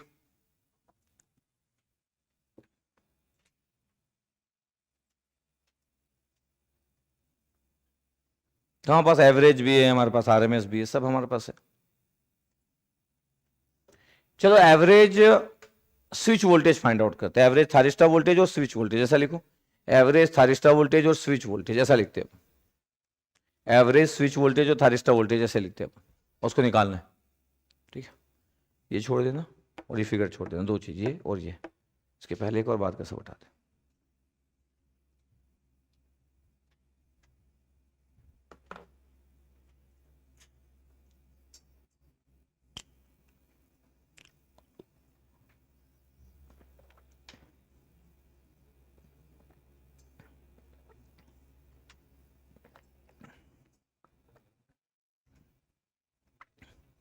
भावेश, जब मैं बोल रहा हूँ कि चॉपर यूज किया जाता है हाई फ्रीक्वेंसी एप्लीकेशन में, इसका मतलब ड्यूटी साइकिल पे बेस बातें होगी यार। इनपुट तो फिक्स है, वो तो डीसी है, तो 0 हर्ट्ज होगा सर, तो वो हाई फ्रीक्वेंसी कैसे होगा? अरे मैं आउटपुट की बात कर रहा है यार, इनपुट तो डीसी है तो फ्रीक्वेंसी तो 0 होगा ना भावेश। आउटपुट में जो हम यूज करने वाले, that is very very important, कि कितने हम स्विचिंग मैकेनिज्म को कितने अच्छे से यूज कर रहे हैं।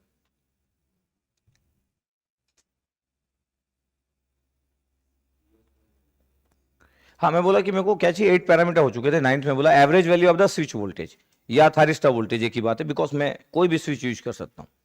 तो 9th मेरे पास पॉइंट था average switch voltage, average switch और थारिस्टर वोल्टेज, एवरेज स्विच और थारिस्टर वोल्टेज। अगर मैं एवरेज वैल्यू अगर ले रहा हूं, ये स्विच वोल्टेज का एवरेज वैल्यू अगर ले रहा हूं, तो again area upon time period, area upon time period. जो वीएस था उसका जो विड्थ था ना, विड्थ, वो टी माइनस टी ऑन था, डिवाइड बाई टी है, ऐसे था आपके पास। क्योंकि जब मैं वीएसडब्ल्यू का अगर फिगर बना रहा था, वीएसडब्ल्यू, ये वीएसडब्ल्यू, तो पहले आपका जब स्विच ऑन था तो 0 वोल्ट था, जब स्विच ऑफ था तो ये वीएस के बराबर था, पर जब ये ऑफ था तो इसका जो रीजन था वो टी ऑन से टी था, इसी को टी ऑफ बोलते हैं, इसी को टी ऑफ बोलते हैं। मैग्नीट्यूड इज वीएस, कोई प्रॉब्लम नहीं है, ये फिर 0 और ये, तो इज द रिजल्ट। तो पता है इसका width T minus T on हो गया, जिसको आप टी ऑफ भी बोलते हो। तो अगर मैं एवरेज वैल्यू की बात कर रहा हूँ, ये वीएस है, और टी से डिवाइड कर दूं तो 1 माइनस डेल आ गया, answer will be VS into 1 minus del. तो अगर मैं एवरेज वैल्यू की बात कर रहा हूं कि भैया स्विच वोल्टेज का एवरेज वैल्यू कितना है, तो answer is VS 1 minus del. Okay,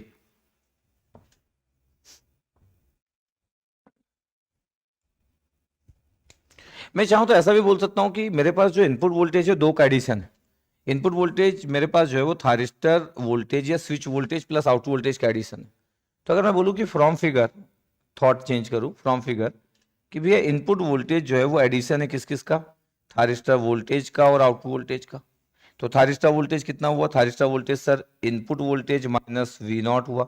average value कितना होगा आपके पास स्विच वोल्टेज या थारिस्टर वोल्टेज का, इनपुट का एवरेज वैल्यू, ये सब्ट्रैक्शन है तो एडिशन और सब्ट्रैक्शन लीनियरिटी रूल को फॉलो करता है। तो average value of input voltage जो कि फिक्स है आपके पास, और average value of V not.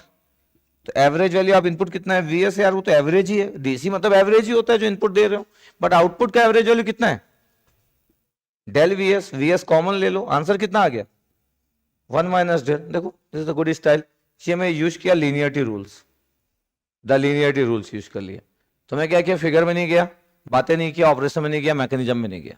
मैं बोल रहा हूँ जब मेरे को पता ही है कि input equal to thyristor voltage या switch voltage plus V naught है, दो ही तो चीज है यार, बीच में एक स्विच लगा है, आउटपुट लोड है और इनपुट आपके पास, तो इनपुट वोल्टेज जो होगा दो वोल्टेज का एडिशन है।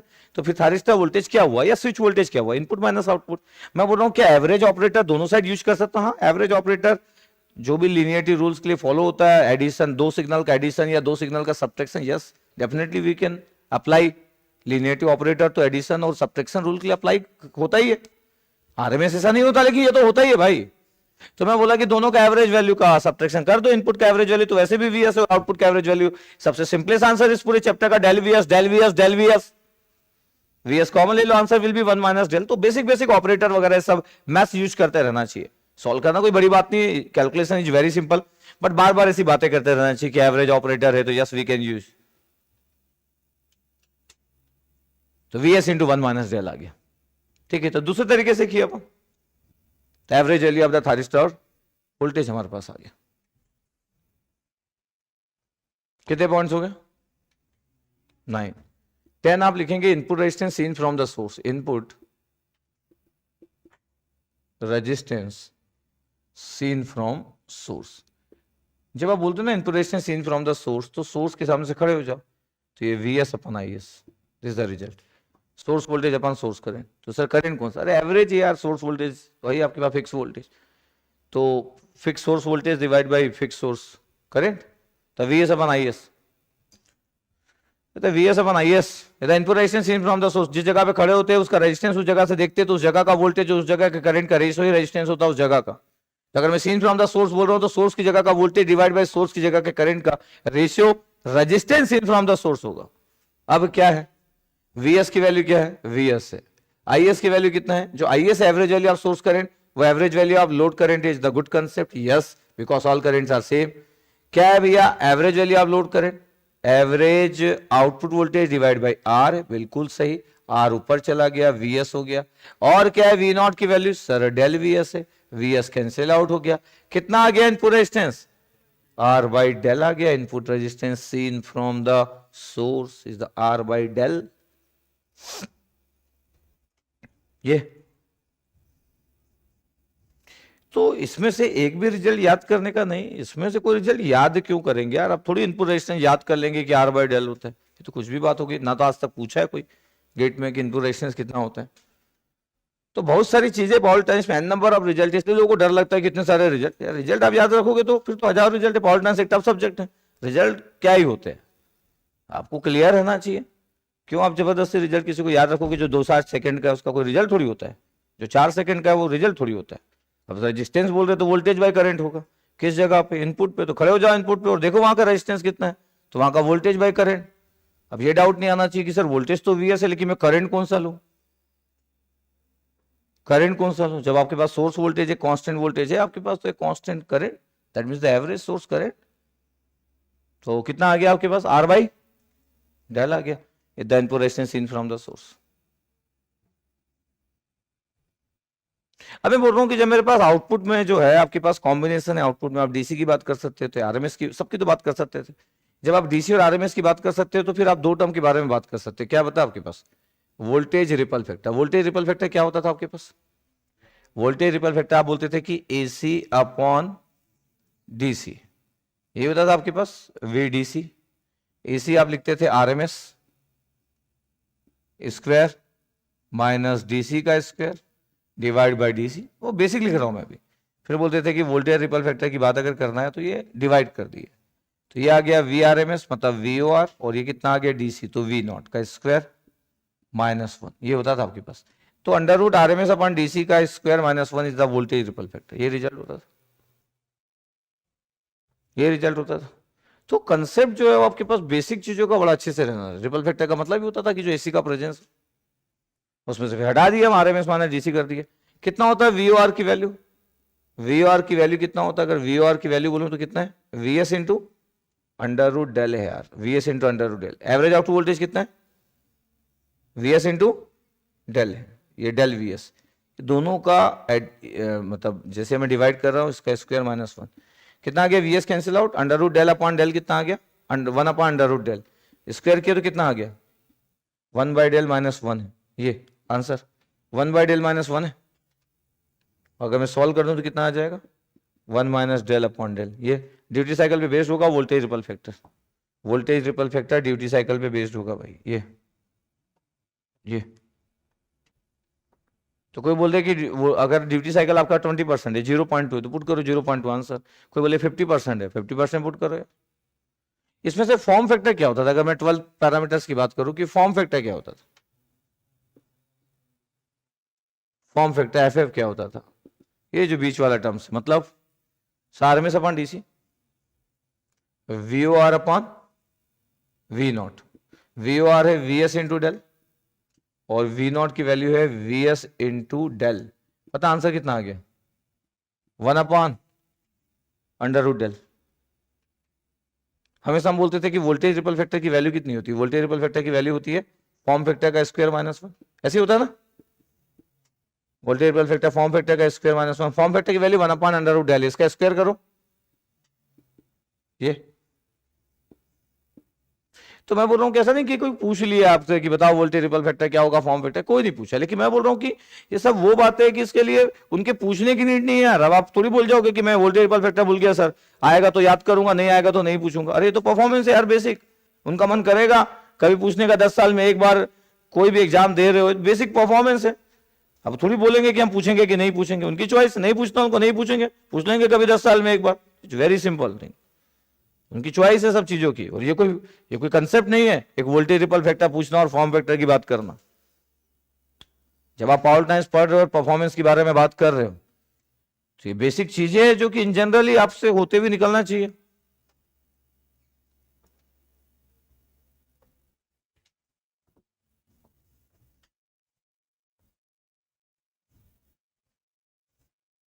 एक बीपीएससी लेक्चर में भी सर ऐसे ही हुआ था, 2 क्वेश्चन में कोई ऑप्शन ही नहीं रहा था, 26 अक्टूबर 2022, 26 अक्टूबर अभी हुआ, आज की तारीख है, हाँ तो वैसे ही इंडिया के जितने भी एग्जाम, इसलिए वो लोग आंसर की कभी देंगे भी नहीं, वो नहीं सब करते रहेगा, फिर मनी वनी भी रिलेटेड रहता है बहुत सारी चीज़ों से, कैसे करें।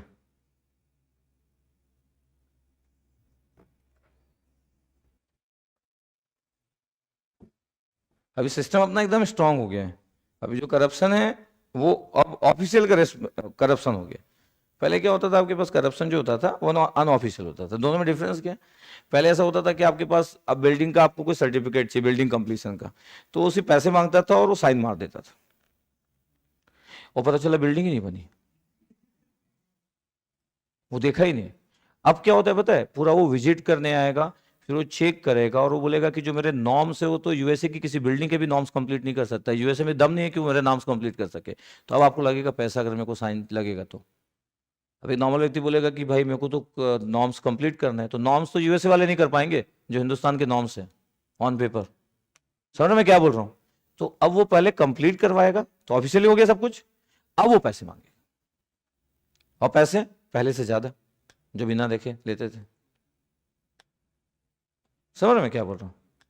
फिर आप ज्यादा हीरो बनोगे तो वो खुद ही बता देगा कि आरटीआई नाम की कोई चीज होती, लगा दे, खुद ही बता देगा आपको, फिर लगा दो आरटीआई। ऐसे करोड़ों केसेस के आरटीआई है, उस केसेस को पूरे हैंडल करने के लिए अरबों रुपए लग जाएंगे उसको अगर हैंडल करना पड़ेगा, इतनी पॉपुलेशन है, पता है आपको, बस इतना ही है। तो करप्शन का स्टाइल चेंज नहीं हो गया यार, पहले बिना बिल्डिंग के मतलब पैसे मांग ले रहा था, अभी बिल्डिंग बनी रहती है उसके बाद मांगते हैं, ऐसा बोल रहा हूं मैं, सही है। हाँ लेकिन अगर लाइफ में आप कुछ अच्छा नहीं किए तो कोई आपसे पैसे मांगेगा भी नहीं, तो आपको ये सब पता ही नहीं चलेगा इस सिस्टम के बारे में, सर मैं क्या बोल रहा हूँ। फिर कई लोग ऐसे रहते हैं कि सर हमको सर्टिफिकेट ही नहीं चाहिए, क्या करेंगे हम सर्टिफिकेट का, कौन हमारे पास सर्टिफिकेट मांगने आ रहा है, नहीं इतना दिखा आपके बस। तो लगभग 12 पैरामीटर्स के बारे में बात की हम लोग। ये अब अगर मैं बोलूँगी जो सबसे इंटरेस्टिंग बातें, सब तो बड़ी बेसिक सी बातें थी, इसमें कुछ भी स्पेशल बातें नहीं है, जितने भी 12 पैरामीटर लिए, क्योंकि ये सबसे सिंपलेस्ट फिगर है, लेकिन जब हम बात करते हैं तो स्टेप डाउन चॉपर ऐसे स्टार्ट होता है, यही आपके पास सबसे simplest form V not equal to del V S.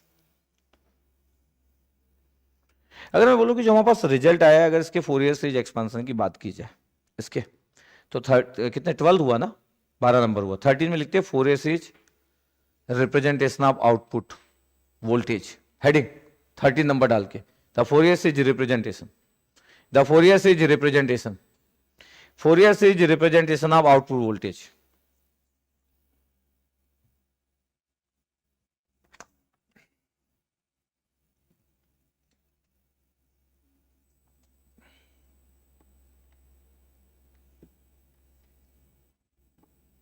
Fourier series representation of output voltage, ये लिखे अपन, ठीक है।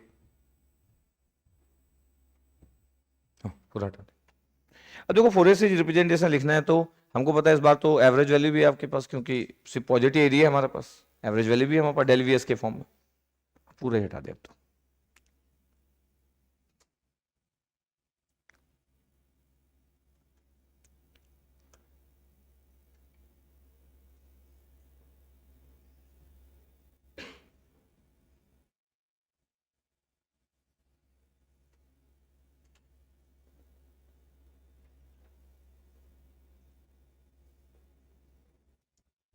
अब देखिए अगर मेरे को फोरियर सीरीज रिप्रेजेंटेशन लिखना 13 पॉइंट पे हूं मैं, तो वी नॉट का रिजल्ट क्या होगा, तो वी नॉट टी का जो रिजल्ट होगा वो होगा a naught by 2 plus summation n equal to 1 2 3 up to infinite a n cos N omega T plus b n sine N omega T.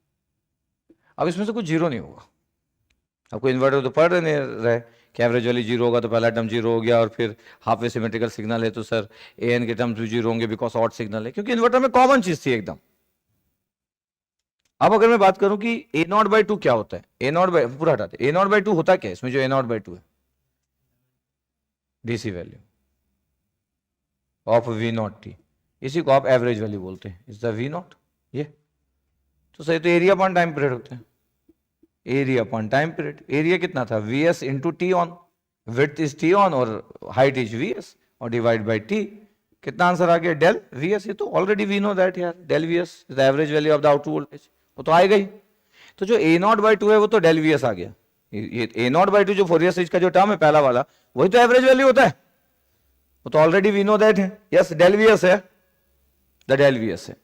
अब अगर मैं बोलूं मेरे को ए एन की वैल्यू फाइंड आउट करना है, तो ए एन की वैल्यू फाइंड आउट करना है तो 0 से टी लिखा और half time period 2 by T, और क्या आपके पास वी नॉट टी है और cos N omega T D T है। यस ये अगर बी एन का डेफिनेशन लिखना है तो सेम डेफिनेशन 2 बाई टी 0 से T V not T sine N omega T और D T, this the definition Fourier series.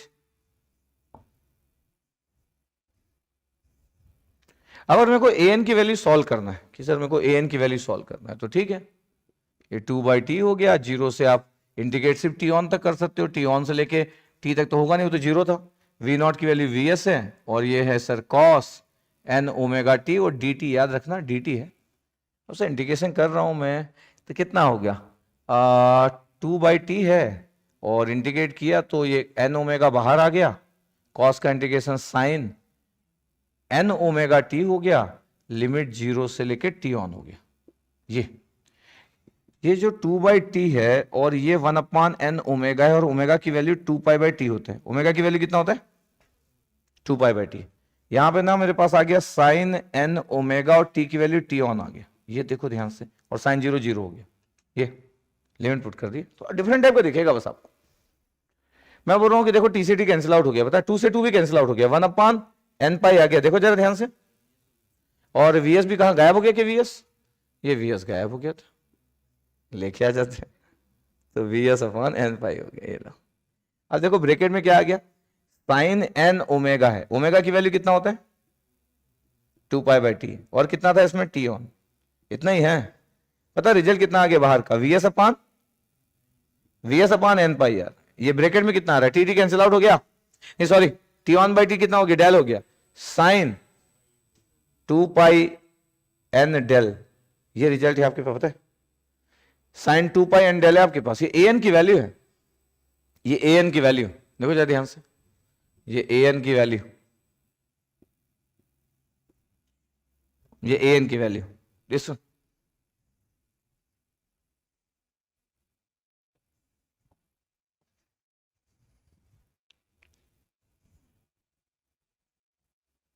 Solve कर लिए हम तो। अगर bn निकालना है तो सेम bn भी ऐसे कैलकुलेट कर सकते हैं अपन। अगर मेरे को bn की वैल्यू सॉल्व करना है तो bn भी तो ऐसे होगा, अगर मैं इसी जगह पे करूं थोड़ा स्पेस कम यूज करके यहीं पे, कि सर 2/t होगा, 0 से t ऑन होगा, और ये सर vs हो गया, बस डिफरेंस क्या है, sine N omega T, sine N omega T D T. तो सर 2/t था, 1/n ओमेगा भी हुआ, बट इंटीग्रेशन साइन का कितना होता है, minus cos N omega T, और सर 0 से t ऑन है, ठीक है। ये सब कैंसिल आउट हो गया, और पता है ये कितना बचा, पता है, vs/n पाई अभी भी बचा है। अब यहां क्या हुआ, 0 पुट किया तो 1 आ गया, 1 minus cos 2n pi del, sir एक साथ लिख दिए। अब भी तो सॉल्व किए थे यार कि कैसे आया करके, फिर मैं टी ऑन पुट करूंगा, ओमेगा को 2/t पुट करूंगा, अभी तो किया सब कुछ, तो अभी फिर से करूंगा ये आंसर। तो अगर मैं बोलूं कि देखो आपके पास v0t का एक्सप्रेशन कितना है, एक तो vs इंटू डेल आ गया, plus summation n equal to sir 1 2 3 जितनी वैल्यू लेना है, an की वैल्यू जो था वो vs/n पाई था, इज द vs/n पाई, और साइन था 2 पाई n डेल, ठीक है, प्लस bn इसकी वैल्यू कितना है, vs/n पाई आया, in bracket 1 minus cos 2 pi n del, इतना आया। मैं दो फॉर्मूले यूज करने वाला हूं, साइन 2 थीटा इक्वल टू कितना होता है, sine 2 theta equal to 2 sine theta cos theta, okay, cos 2 theta equal to 1 minus 2 sine square theta. तो अगर मैं 1 माइनस कॉस 2 थीटा बोलूं तो कितना होगा, 1 माइनस कॉस 2 थीटा, 1 माइनस अगर कॉस 2 थीटा बोल रहा हूं तो ये आ गया 2 साइन स्क्वायर थीटा, इतने रिजल्ट यूज करूंगा मैं। इसका था वी नॉट की वैल्यू कितना आ गया, वी नॉट टी की वैल्यू ये आ गया सर vs इंटू डेल, ये plus summation n equal to any value 1 2 3 up to n, odd word नहीं, normal value, vs upon sir 2 vs/n pi लिख रहे, क्यों, साइन 2 थीटा का रिजल्ट यूज कर रहा हूं मैं, 2 साइन थीटा कॉस थीटा, तो साइन थीटा हो गया साइन n पाई डेल, 2 चला गया, और कॉस n पाई डेल आ गया, ये साइन थीटा कॉस थीटा 2 बाहर, प्लस vs/n पाई कितना हो गया, 1 minus cos 2 theta, sir 2 sine square theta, theta मतलब n पाई डेल। ये अगर मैं बोलूं कि देखो वी नॉट टी का रिजल्ट कितना है, वी नॉट टी का result vs into del, plus बाहर कितना निकला आपके पास 2 vs/n pi, sine n pi del बाहर निकल गया, साइन n पाई डेल, ये, और n की वैल्यू भी था आपके पास, ये n की वैल्यू भी है 1 2 3, पहले भी लिख सकता हूं मैं। इन ब्रैकेट क्या बचा, ब्रैकेट बचा आपके पास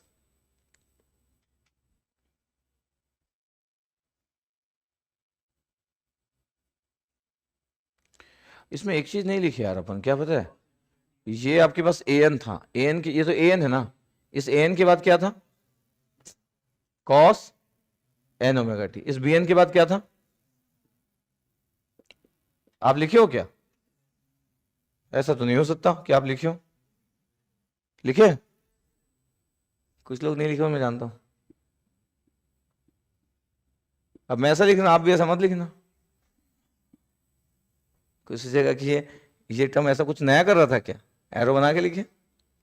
अब आपके पास क्या हुआ कि रिजल्ट आपके पास आ गया कॉस एन ओमेगा टी और कॉस एन पाई डेल, ये कितना रिजल्ट आ गया, साइन एन ओमेगा टी, मतलब एन ओमेगा टी, और ये रिजल्ट कितना आ गया,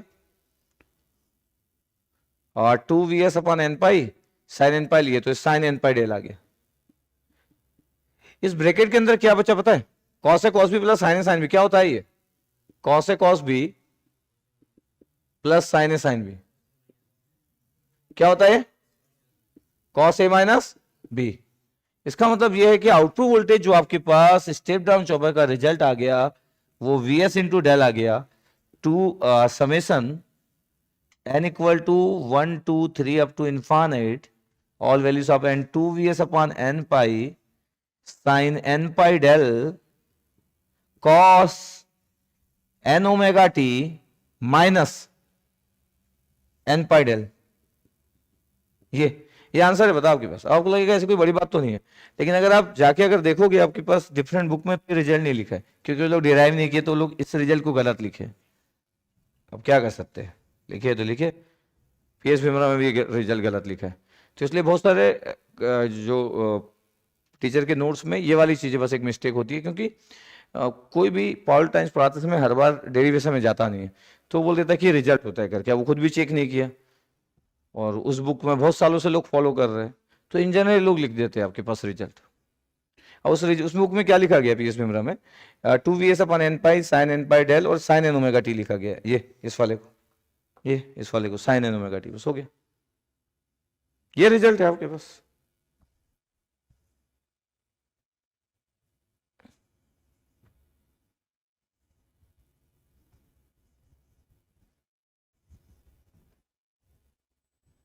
तो ये हमारे पास एक स्टेट डाउन चॉपर का फोरियर सीरीज रिप्रेजेंटेशन का रिजल्ट आ गया आपके पास, ये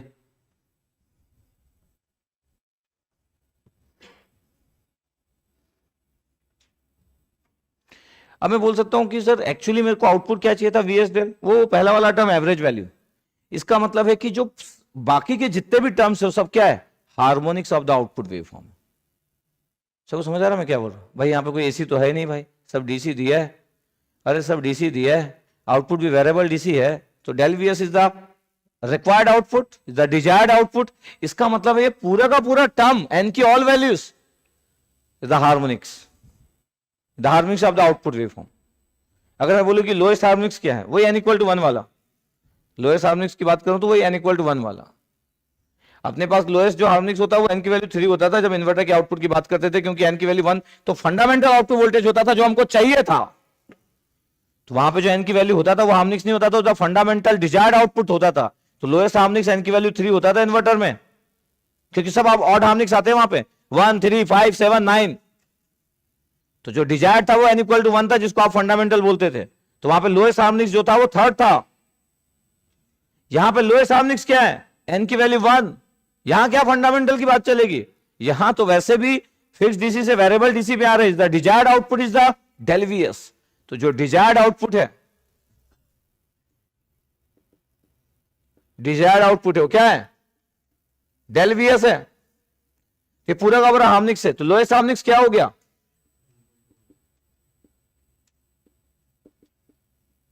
n equal to 1, the lowest harmonics. Okay.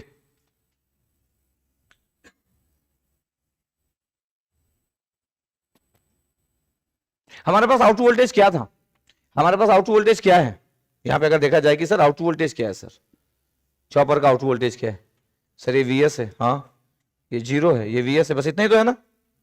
ये टी ऑन है, टी है, ओके, ये कितना है, वीएस है। पीक टू पीक वैल्यू कितना है यार अपने पास, अरे पीक टू पीक वैल्यू कितना है, वीएस है। तो 2vs अपन एन पाई लिखा हुआ। देखो अभी मैं क्या करूंगा, देखना ध्यान से, मेरे को वैसे भी कंपेयर करना ही पसंद है। ये आपके पास किसका आउटपुट है, चॉपर का। यार चॉपर पढ़ रहे तो उसका आउटपुट पीक वैल्यू कितनी, ये फिगर यार, ये फिगर कितना है, peak to peak value V S, peak to peak value कितना है, वीएस है। ठीक है, बार बार बनाते रहना है इसको अपने को, यही तो पढ़ रहे हैं अपन इस चैप्टर में। अब मैं अगर बात करूं कि अभी अपन पढ़ के आ रहे कल तक की, आज तक की स्टोरी में हमारे पास तो इन्वर्टर था। इन्वर्टर का आउटपुट आपके पास, इन्वर्टर का आउटपुट अगर मैं बोलूं कि सर मैं full bridge voltage source inverter की बात करना चाहता हूं, full bridge voltage source inverter का रिजल्ट क्या होता था, बड़े प्यार से बना दिए। अरे ये तो अपन जानते ही है ना, क्या रिजल्ट, अरे क्या रिजल्ट, कितना, अरे ये यार ये अभी मैं वो ये नहीं पूछ रहा हूं, वीएस और ये कितना माइनस में, पीक टू पीक वैल्यू कितना है 2vs। ऊपर से इसका एरिया 0 है, तो एवरेज वैल्यू तो होता नहीं यार, इसमें एवरेज वैल्यू तो होता नहीं आपके पास, तो 0 ही है। पीक टू पीक वैल्यू कितना है 2vs है पीक टू पीक वैल्यू। जब इसके हम रिजल्ट की बात करते थे तो अलग बात है कि इसमें ऑड हार्मोनिक्स होता था आपके पास, और peak to peak value is the 2vs, तो कितना आंसर आता था 4vs अपॉन n पाई, क्या n ओमेगा टी, ये आपके पास रिजल्ट होता था। ठीक, मैं बोलूं कि मेरे को इन्वर्टर समान अगर चॉपर के आउटपुट को ऐसे देखना है कि भाई इन्वर्टर और चॉपर के आउटपुट को कंपेयर करना, तो पहला चीज कि हमारे पास एवरेज वैल्यू नहीं हो सकता, क्योंकि एरिया 0 और इसमें इसके पास एरिया है, इसके पास एवरेज वैल्यू होगा, तो पहला टर्म तो इसके पास हो गई। मैं हार्मोनिक्स की बात करूं, वहां पे एन की वैल्यू जो है वो फंडामेंटल कंपोनेंट। लोएस्ट हार्मोनिक्स कितना है उसका? हेलो, इन्वर्टर का lowest harmonics third is not N equal to 1। The lowest harmonics is N equal to 1 नहीं होगा, एन इक्वल टू 3 होगा, वो फंडामेंटल कंपोनेंट है। द डिजायर्ड आउटपुट है वो। क्या है वो? Desired output. वही तो चाहिए यार इन्वर्टर में तो आपको, उसी के लिए तो आप इन्वर्टर डिजाइन कर रहे थे, उसी के लिए तो इन्वर्टर डिजाइन कर रहे थे। अब उसी को हार्मोनिक्स बोलते हो तो फिर कैसे होगा? यहां पे डिजायर्ड क्या है? This one. यहां पे डिजायर्ड क्या है? This one. वहां पे डिजायर्ड फंडामेंटल कंपोनेंट। तो क्लियर रहना चाहिए आपको। मैं बोला कि अगर हमको कंपेयर करने का मन करे, क्योंकि जब मैं बोला कि पीएस मिम्रा में इसका रिजल्ट गलत लिखा है या फिर और भी बुक्स में गलत लिखा हुआ है क्योंकि वो डिराइव नहीं करते, तो ये बड़ा मैटर करता है कि हम मैथमेटिक्स तो सॉल्व सही किया, सब दिखाई अपने को, पूरा बोर्ड में सॉल्व किया। ऐसा भी नहीं कि अपन लिख दिया, मैं बोला कि यार ये लिख लो मैं सॉल्व किया, बाकी आप ट्राई मत करना, अपन तो लिख डाले।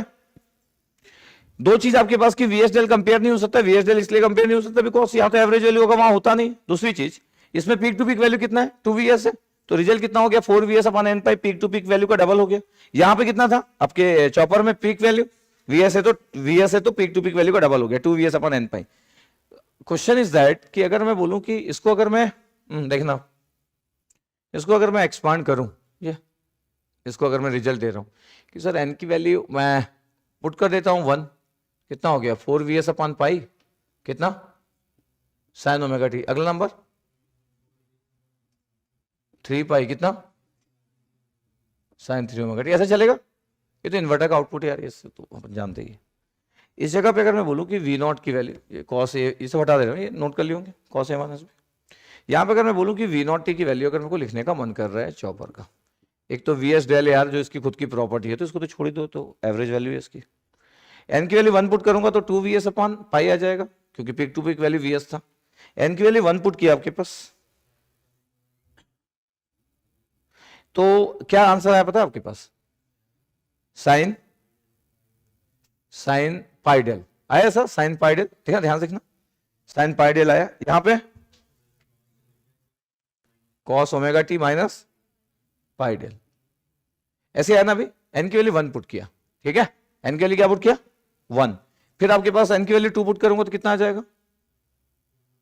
2vs upon 2 pi sine 2 pi del cos 2 omega T minus 2 pi del. देखना, ध्यान से देखना। फिर एक और वैल्यू पुट कर लेते यार, 2vs upon 3 pi sine 3 pi del cos 3 omega T minus 3 pi del. इतना और भी पुट कर सकते थे, बस हो गया 3 तक। अब देखना, ध्यान देखना, इंटरेस्टिंग चीज लिखे आप लोग। मेरे को बताओ कि यार यहां पे जब हम चॉपर की बात करते तो ड्यूटी साइकिल क्या होता है? T on by T. अगर मैं इन्वर्टर से कंपेयर करूं तो टी ऑन की वैल्यू कितना है? अरे इन्वर्टर से कंपेयर कर रहा हूं, टी ऑन की वैल्यू कितना है? T by 2। मतलब डेल की value T on by T होता है। लेकिन अगर मैं इन्वर्टर से कंपेयर करूं, इन्वर्टर का डेल कितना होगा? सर ऑन टाइम तो टी बाई 2 है ना सर, तो ड्यूटी साइकिल कितना होता है पता है? 1/2। तो इन्वर्टर का ड्यूटी साइकिल कितना होता है? 50%, 0.5। हाँ ना, अरे टी बाई 2 है ना, बराबर डिवाइडेड है। तो ड्यूटी साइकिल, हम तो इन्वर्टर में ड्यूटी साइकिल बोले कभी आज तक नहीं बोले। अरे वहां पे हमको बातें नहीं करना था यार ड्यूटी साइकिल का, लेकिन करने का मन है अभी तो 50%। कितना? 1/2। मैं 1/2 पुट करूंगा यहाँ पे, ये जगह को हटाना है, इसको डालिए, इसको डालिए, फिगर भी हटा दिए। अब मैं बोल रहा हूं कि चलो ये रिजल्ट है आपके पास, ध्यान देखना। आप वीएस डेल इसको रोक नहीं सकते, तो डिजायर आउटपुट है। अब बताओ ड्यूटी साइकिल अगर 1/2 है तो पता कितना हो गया? 2vs upon pi. ध्यान देखना, 2vs upon pi, duty cycle 1/2 है, साइन पाई बाई 2 आ रहा है यार, साइन पाई बाई 2। यहां पे आपके पास कितना?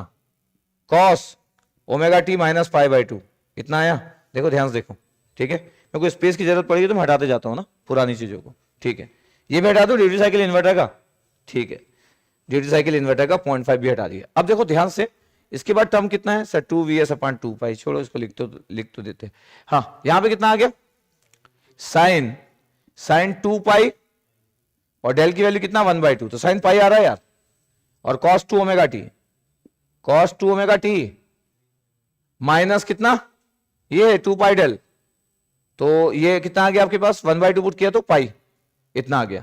फिर पता कितना आ गया? 2vs upon 3 pi sine 3 pi by 2 cos 3 omega T minus 3 पाई/2।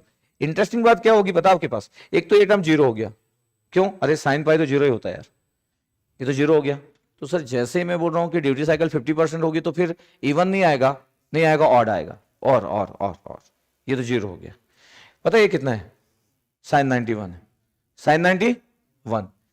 Cos 90 minus theta या थीटा माइनस 90 कितना होता है, वो टर्म दिखा दिखा वो, तो ये वाला टर्म और वाला टर्म वही आ गया। 4vs 1 पाई सर, यहाँ तो 2vs, अरे यार पीक टू पीक वैल्यू अपना vs है ना, तो 2vs ही होगा, वहां तो peak to peak value 2vs है तो 4vs है, वो तो आना ही था। मैं इसकी बात कर रहा हूं कंपोनेंट की, ये साइन ओमेगा टी आ गया, अरे कॉस थीटा माइनस 90 या 90 माइनस थीटा साइन थीटा होता है। चलो अभी अगले की बारी आ गई, अब देखना सर यहां कैसे आएगा, आप सेटिस्फाइड कैसे करेगा, तो सर साइन 270 नेगेटिव होता है सर, वो तो पॉजिटिव है, रुको खत्म नहीं हुआ, साइन 270 है, साइन 270 -1 होता है, पता है आपको, बट कॉस थीटा माइनस 270 या 270 माइनस थीटा अगर करूंगा माइनस साइन थीटा होगा, इसका भी माइनस इसका भी माइनस, क्या हो गया प्लस, और रिजल्टेंट विल बी दिस, ये साइन 3 ओमेगा टी। सबको समझ आ रहा है इसका क्या मतलब है, अपन जो फोरियर सीरीज निकाले हैं वो सही है, वैसे भी मैं निकाला तो मैं तो वैसे भी कितना R&D करता हूं, जो बुक में लिखे हैं जितने लोग भी फोरियर सीरीज चॉपर का, वो गलत है, ये बताने के लिए इतनी सारी बात की है। समझ आया मैं क्या बोल रहा हूँ, सबको समझ आया, इन्वर्टर तो जानते हैं यार, कंपेयर क्यों नहीं कर डालेंगे अपन, अरे मैथ्स भी तो आता है, अपने को आता है ना बहुत, मतलब आपको नहीं, सॉरी, इतना क्लियर हुआ कि नहीं, तो इसलिए मैं पूरे टर्म लिखा कि आपको जस्ट दिखे, सिर्फ डिफरेंस क्या था सर, यहाँ पे 4vs है, क्योंकि peak to peak value 2vs है तो डबल होना था, अपने पास peak to peak value vs था तो 2vs हो गया, बाकी सब कुछ सेम आया, देखो सेम आया। इसका मतलब अगर ड्यूटी साइकिल 50% हो जाए तो यहां पे लगता है कि n के पूरे टर्म्स होंगे, बट ड्यूटी साइकिल अगर 50% हो जाए तो पता क्या होगा, ऑड हार्मोनिक्स आना चालू हो जाएंगे, जो कि इन्वर्टर में होता ही है। सबको समझ आया बात, इसको बड़े ध्यान से लिखो, ओवरऑल आपके लिए बड़ी काम की चीज है, क्योंकि आपको सिग्नल सिस्टम और बहुत सारी चीज टेक्निकल पढ़ना होता है, तो इतना बेहतरीन फील फैक्टर होना चाहिए।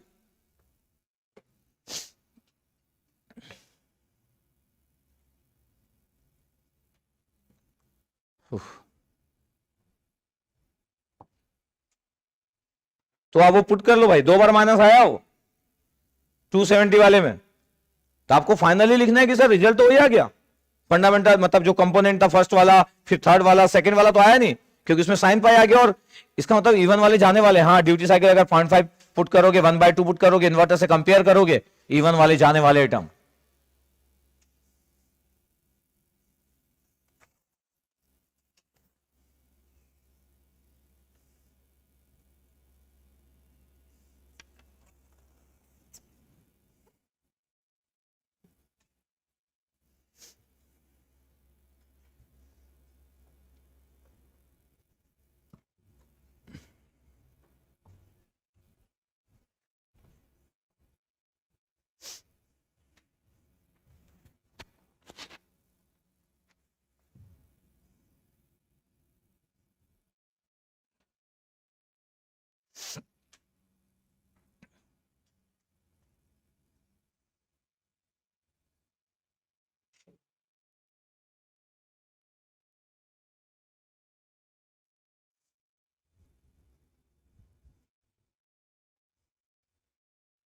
तो आपको एग्जैक्टली दिखना चाहिए जो मैं वो स्टोरी दिखाना चाहता था, उसके लिए इन्वर्टर का आउटपुट बनाया, तो आपको पता चला कि अगर सर मैं चॉपर को अगर इन्वर्टर तक ले जाऊं तो ड्यूटी साइकिल 50% हो जाएगा, यस, और सर VS/del वहां तो आने से रहा, और वहां पे कैसे आएगा, एवरेज वाली जीरो होता है, इन्वर्टर पढ़ रहे हो यार।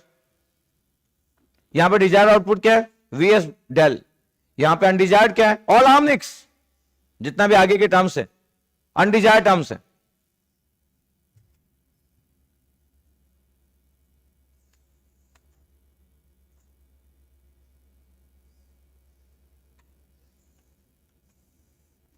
इसका मतलब अगर मेरे को हार्मोनिक्स को एलिमिनेट करना, अगर मेरे को कोई बोले कि सर फर्स्ट हार्मोनिक्स को एलिमिनेट करना है अगर आपके पास ये, तो साइन n/del था आपके पास, ये साइन n/del था इस रिजल्ट में ये, और अगर मेरे को ये n को करना आपके पास तो डेल पाई होगा आपके पास, तो फिर डेल की वैल्यू आपके पास ये पाई का इंटीजर मल्टीपल्स हो गए, तभी आपके पास इवन हार्मोनिक्स आपके पास, मतलब n की वैल्यू फर्स्ट हार्मोनिक्स आपका एलिमिनेट होगा।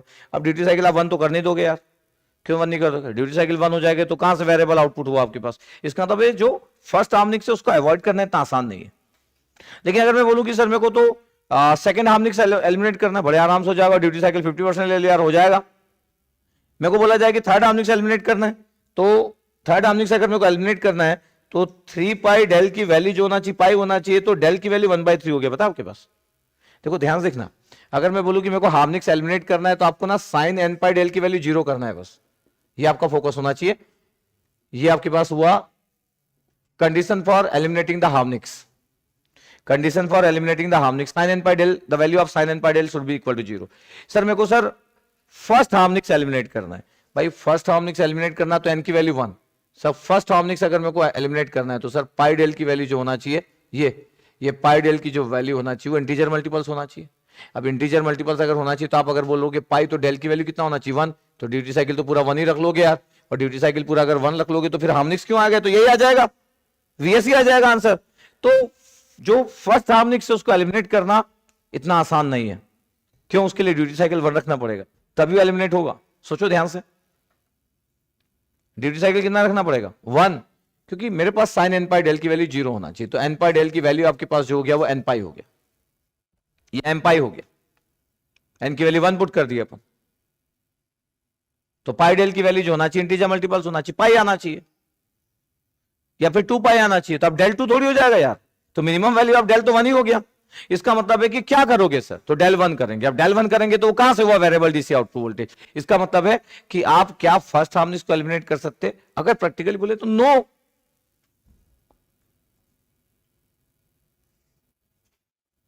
तो condition for eliminating the first harmonics, del की वैल्यू 1, जो कि डिजायर्ड नहीं है यार, जो कि डिजायर्ड नहीं है, नहीं कर सकते आप फर्स्ट हार्मोनिक्स को एलिमिनेट। सबको समझ आया? पता चला कि लोग इसी को नोट कर रहे हैं, साइन और कॉस में लगे पड़े, और मैं एलिमिनेट करने की बात कर रहा हूं। मैं उधर लिखवा रहा हूं, कुछ लोग इसी को लिख रहे हैं, बहुत देर से इसको देख रहे हैं कि बहुत सारे टर्म्स है, हजारों टर्म्स। अरे 2-3 तो टर्म्स है यार, इक्वल टू भी लिखा है।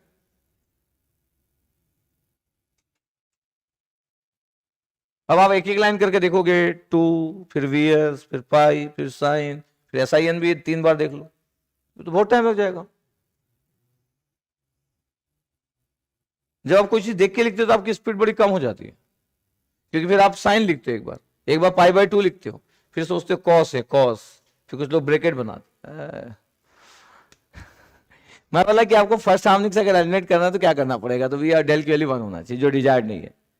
तो बात की जाए तो फाइनली नहीं कर पाओगे। सर अगर मेरे को सेकंड हार्मोनिक से एलिमिनेट करना है, तो सेकंड हार्मोनिक से एलिमिनेट करना है तो एन की वैल्यू 2 है ना ये, तो फिर 2 पाई डेल की वैल्यू कितना होना चाहिए, तो पाई रख लो यार, पाई पाई कैंसिल आउट, डेल की वैल्यू कितना आ गया 1/2। तो हमको वैसे भी पता है कि ड्यूटी साइकिल अगर मैं 50% रख लूंगा तो सेकंड हार्मोनिक्स एलिमिनेट हो जाएगा, इवन यार, इवन एलिमिनेट हो जाएगा, तो गया सेकंड हार्मोनिक्स। तो कोई मेरे को बोल दे कि आपको अगर सेकंड हार्मोनिक्स एलिमिनेट करना है, बताओ ड्यूटी साइकिल कितना रखेंगे, अरे 50% रखेंगे हम। कोई बोलते कि नहीं मेरे को थर्ड हार्मोनिक्स एलिमिनेट करना है, क्या थर्ड हार्मोनिक्स, फर्स्ट के लिए डेल कितना होना चाहिए 1, हेलो फर्स्ट के लिए डेल 1, फर्स्ट हार्मोनिक्स एलिमिनेट करना, जो कि कर नहीं सकते। डेल 1 मतलब सोच रहे हो कांस्टेंट डीसी, ये बिल्कुल पॉसिबल है, ड्यूटी साइकिल 1/2 करना। थर्ड हार्मोनिक्स अगर एलिमिनेट करना है तो एन की वैल्यू 3, तो 3 पाई डेल की वैल्यू पाई आर, पाई कैंसिल आउट, बताओ डेल की वैल्यू कितना आ गया, कितना 1/3। इसका मतलब ये हुआ कि अगर मैं बोलूं कि मेरे को हार्मोनिक्स एलिमिनेट करना है तो डेल की वैल्यू कितना होना चाहिए 1/n होना चाहिए, जो भी हार्मोनिक्स एलिमिनेट करना है, ये n है आपके पास हार्मोनिक्स, तो ड्यूटी साइकिल 1/n होना चाहिए। तो सर फर्स्ट कैसे एलिमिनेट होगा, n1 पुट कर दो यार, तो ड्यूटी साइकिल 1 बड़ा अजीबोगरीब है, क्योंकि ऐसा तो कर नहीं पाओगे आप, इसलिए पहली वाली वैल्यू तो अलाउ नहीं है। उसके बाद 2 पुट कर दो 1/2, 3 पुट कर दो 1/3, 4 पुट कर दो 1/4, इट्स ओके। सबको समझ आ रहा मैं क्या बोल रहा हूं? तो कितना आया आपके पास डेल की वैल्यू 1/n आया, और 1 को आप एलिमिनेट करने की कोशिश मत करना, क्योंकि फिर वो हमेशा के लिए स्विच ऑन करना पड़ जाएगा, डेल की वैल्यू 1 करना मतलब। तो ऐसा करके हम इंट्रोडक्शन स्टार्ट किए कि चॉपर के इंट्रोडक्शन के बारे में बात की, कि बड़ा इंटरेस्टिंग चैप्टर है, आपको देखना है, और इतना कंसेप्चुअल नहीं है, सर्किट डायग्राम भी इतने कॉम्प्लिकेटेड नहीं होंगे, ठीक है, बट मैं थोड़ा इन डेप्थ जाऊंगा तो कुछ चीजें थोड़ी हाई लेवल पे जाएगी, बट इट्स ओके।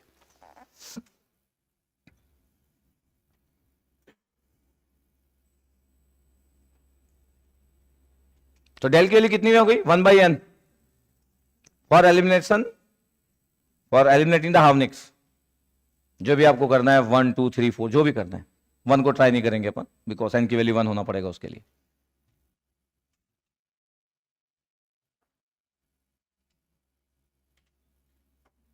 किसी कोई डाउट? तो जितना भी आज हम इंट्रोडक्शन की बात की है उसमें कुछ भी प्रॉब्लम नहीं होना चाहिए, उसमें इन जनरल कोई प्रॉब्लम आपको नहीं होना चाहिए।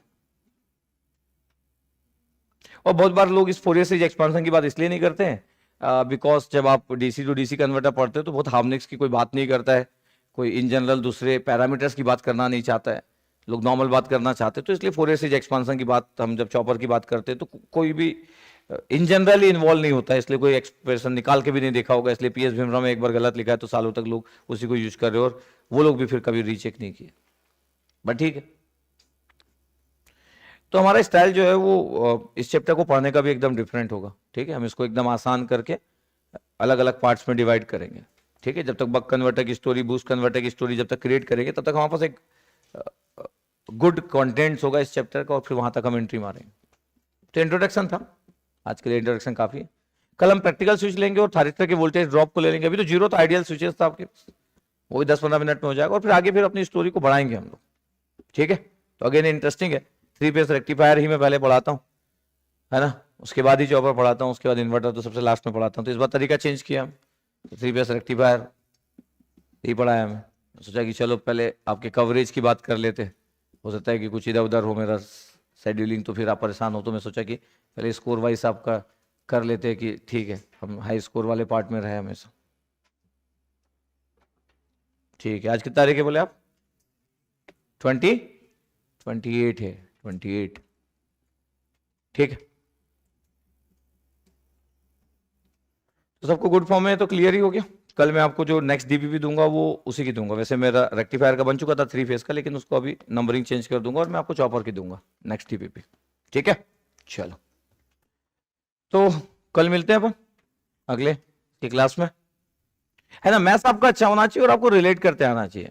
आप एक ही चीज देखते होंगे कि करता हूँ, रिलेट करने की कोशिश करता हूँ, तो मेरे को लगता है कि जब मैं रिलेट करता हूँ तो मैं बड़ा कंफर्टेबल रहता हूँ। मतलब मैं बार बार उस चीज को अवॉइड नहीं करना चाहता जो मैं पढ़ चुका हूं, मैं बार बार उस चीज से कंपेयर करना चाहता हूं, क्योंकि क्यों ना कंपेयर करें जिस चीज को आप पढ़ चुके हो। ऐसा करना चाहिए, आपको आसान लगता रहेगा हमेशा, ठीक है। ऐसा करना चाहिए बार बार कि आप क्या पढ़े थे रेक्टिफायर में, क्या पढ़े थे इन्वर्टर में, क्या पढ़ रहे चॉपर, बार बार बात करते रहना चाहिए, ठीक है। तो कल मिलेंगे अपन, okay, thank you very much, ठीक है। तो जितने भी लोग है तो कल हम लोग डील करेंगे। हाँ एम्पाई भी ले सकते भावेश, एम्पाई ले लो, फिर एम्पाई बाई एन बोल दो यार, इट्स ओके। हमको तो पता ही है कि स्मॉल वैल्यू में पाई ही ले लूंगा, तो एम्पाई की जरूरत भी नहीं है, ठीक है। पहली वैल्यू ले लो यार, पाई ले लो, एम्पाई की जगह एम की वैल्यू 1 ले लो, इट्स ओके। तो चलो फिर कल मिलेंगे अपन लोग यूट्यूब वाले स्टूडेंट्स और लाइव वाले क्लासेस के स्टूडेंट्स, ठीक है। कल मैं देखता हूँ डीपीपी मिलता है तो डीपीपी प्रोवाइड करता हूँ, ओके, थैंक यू।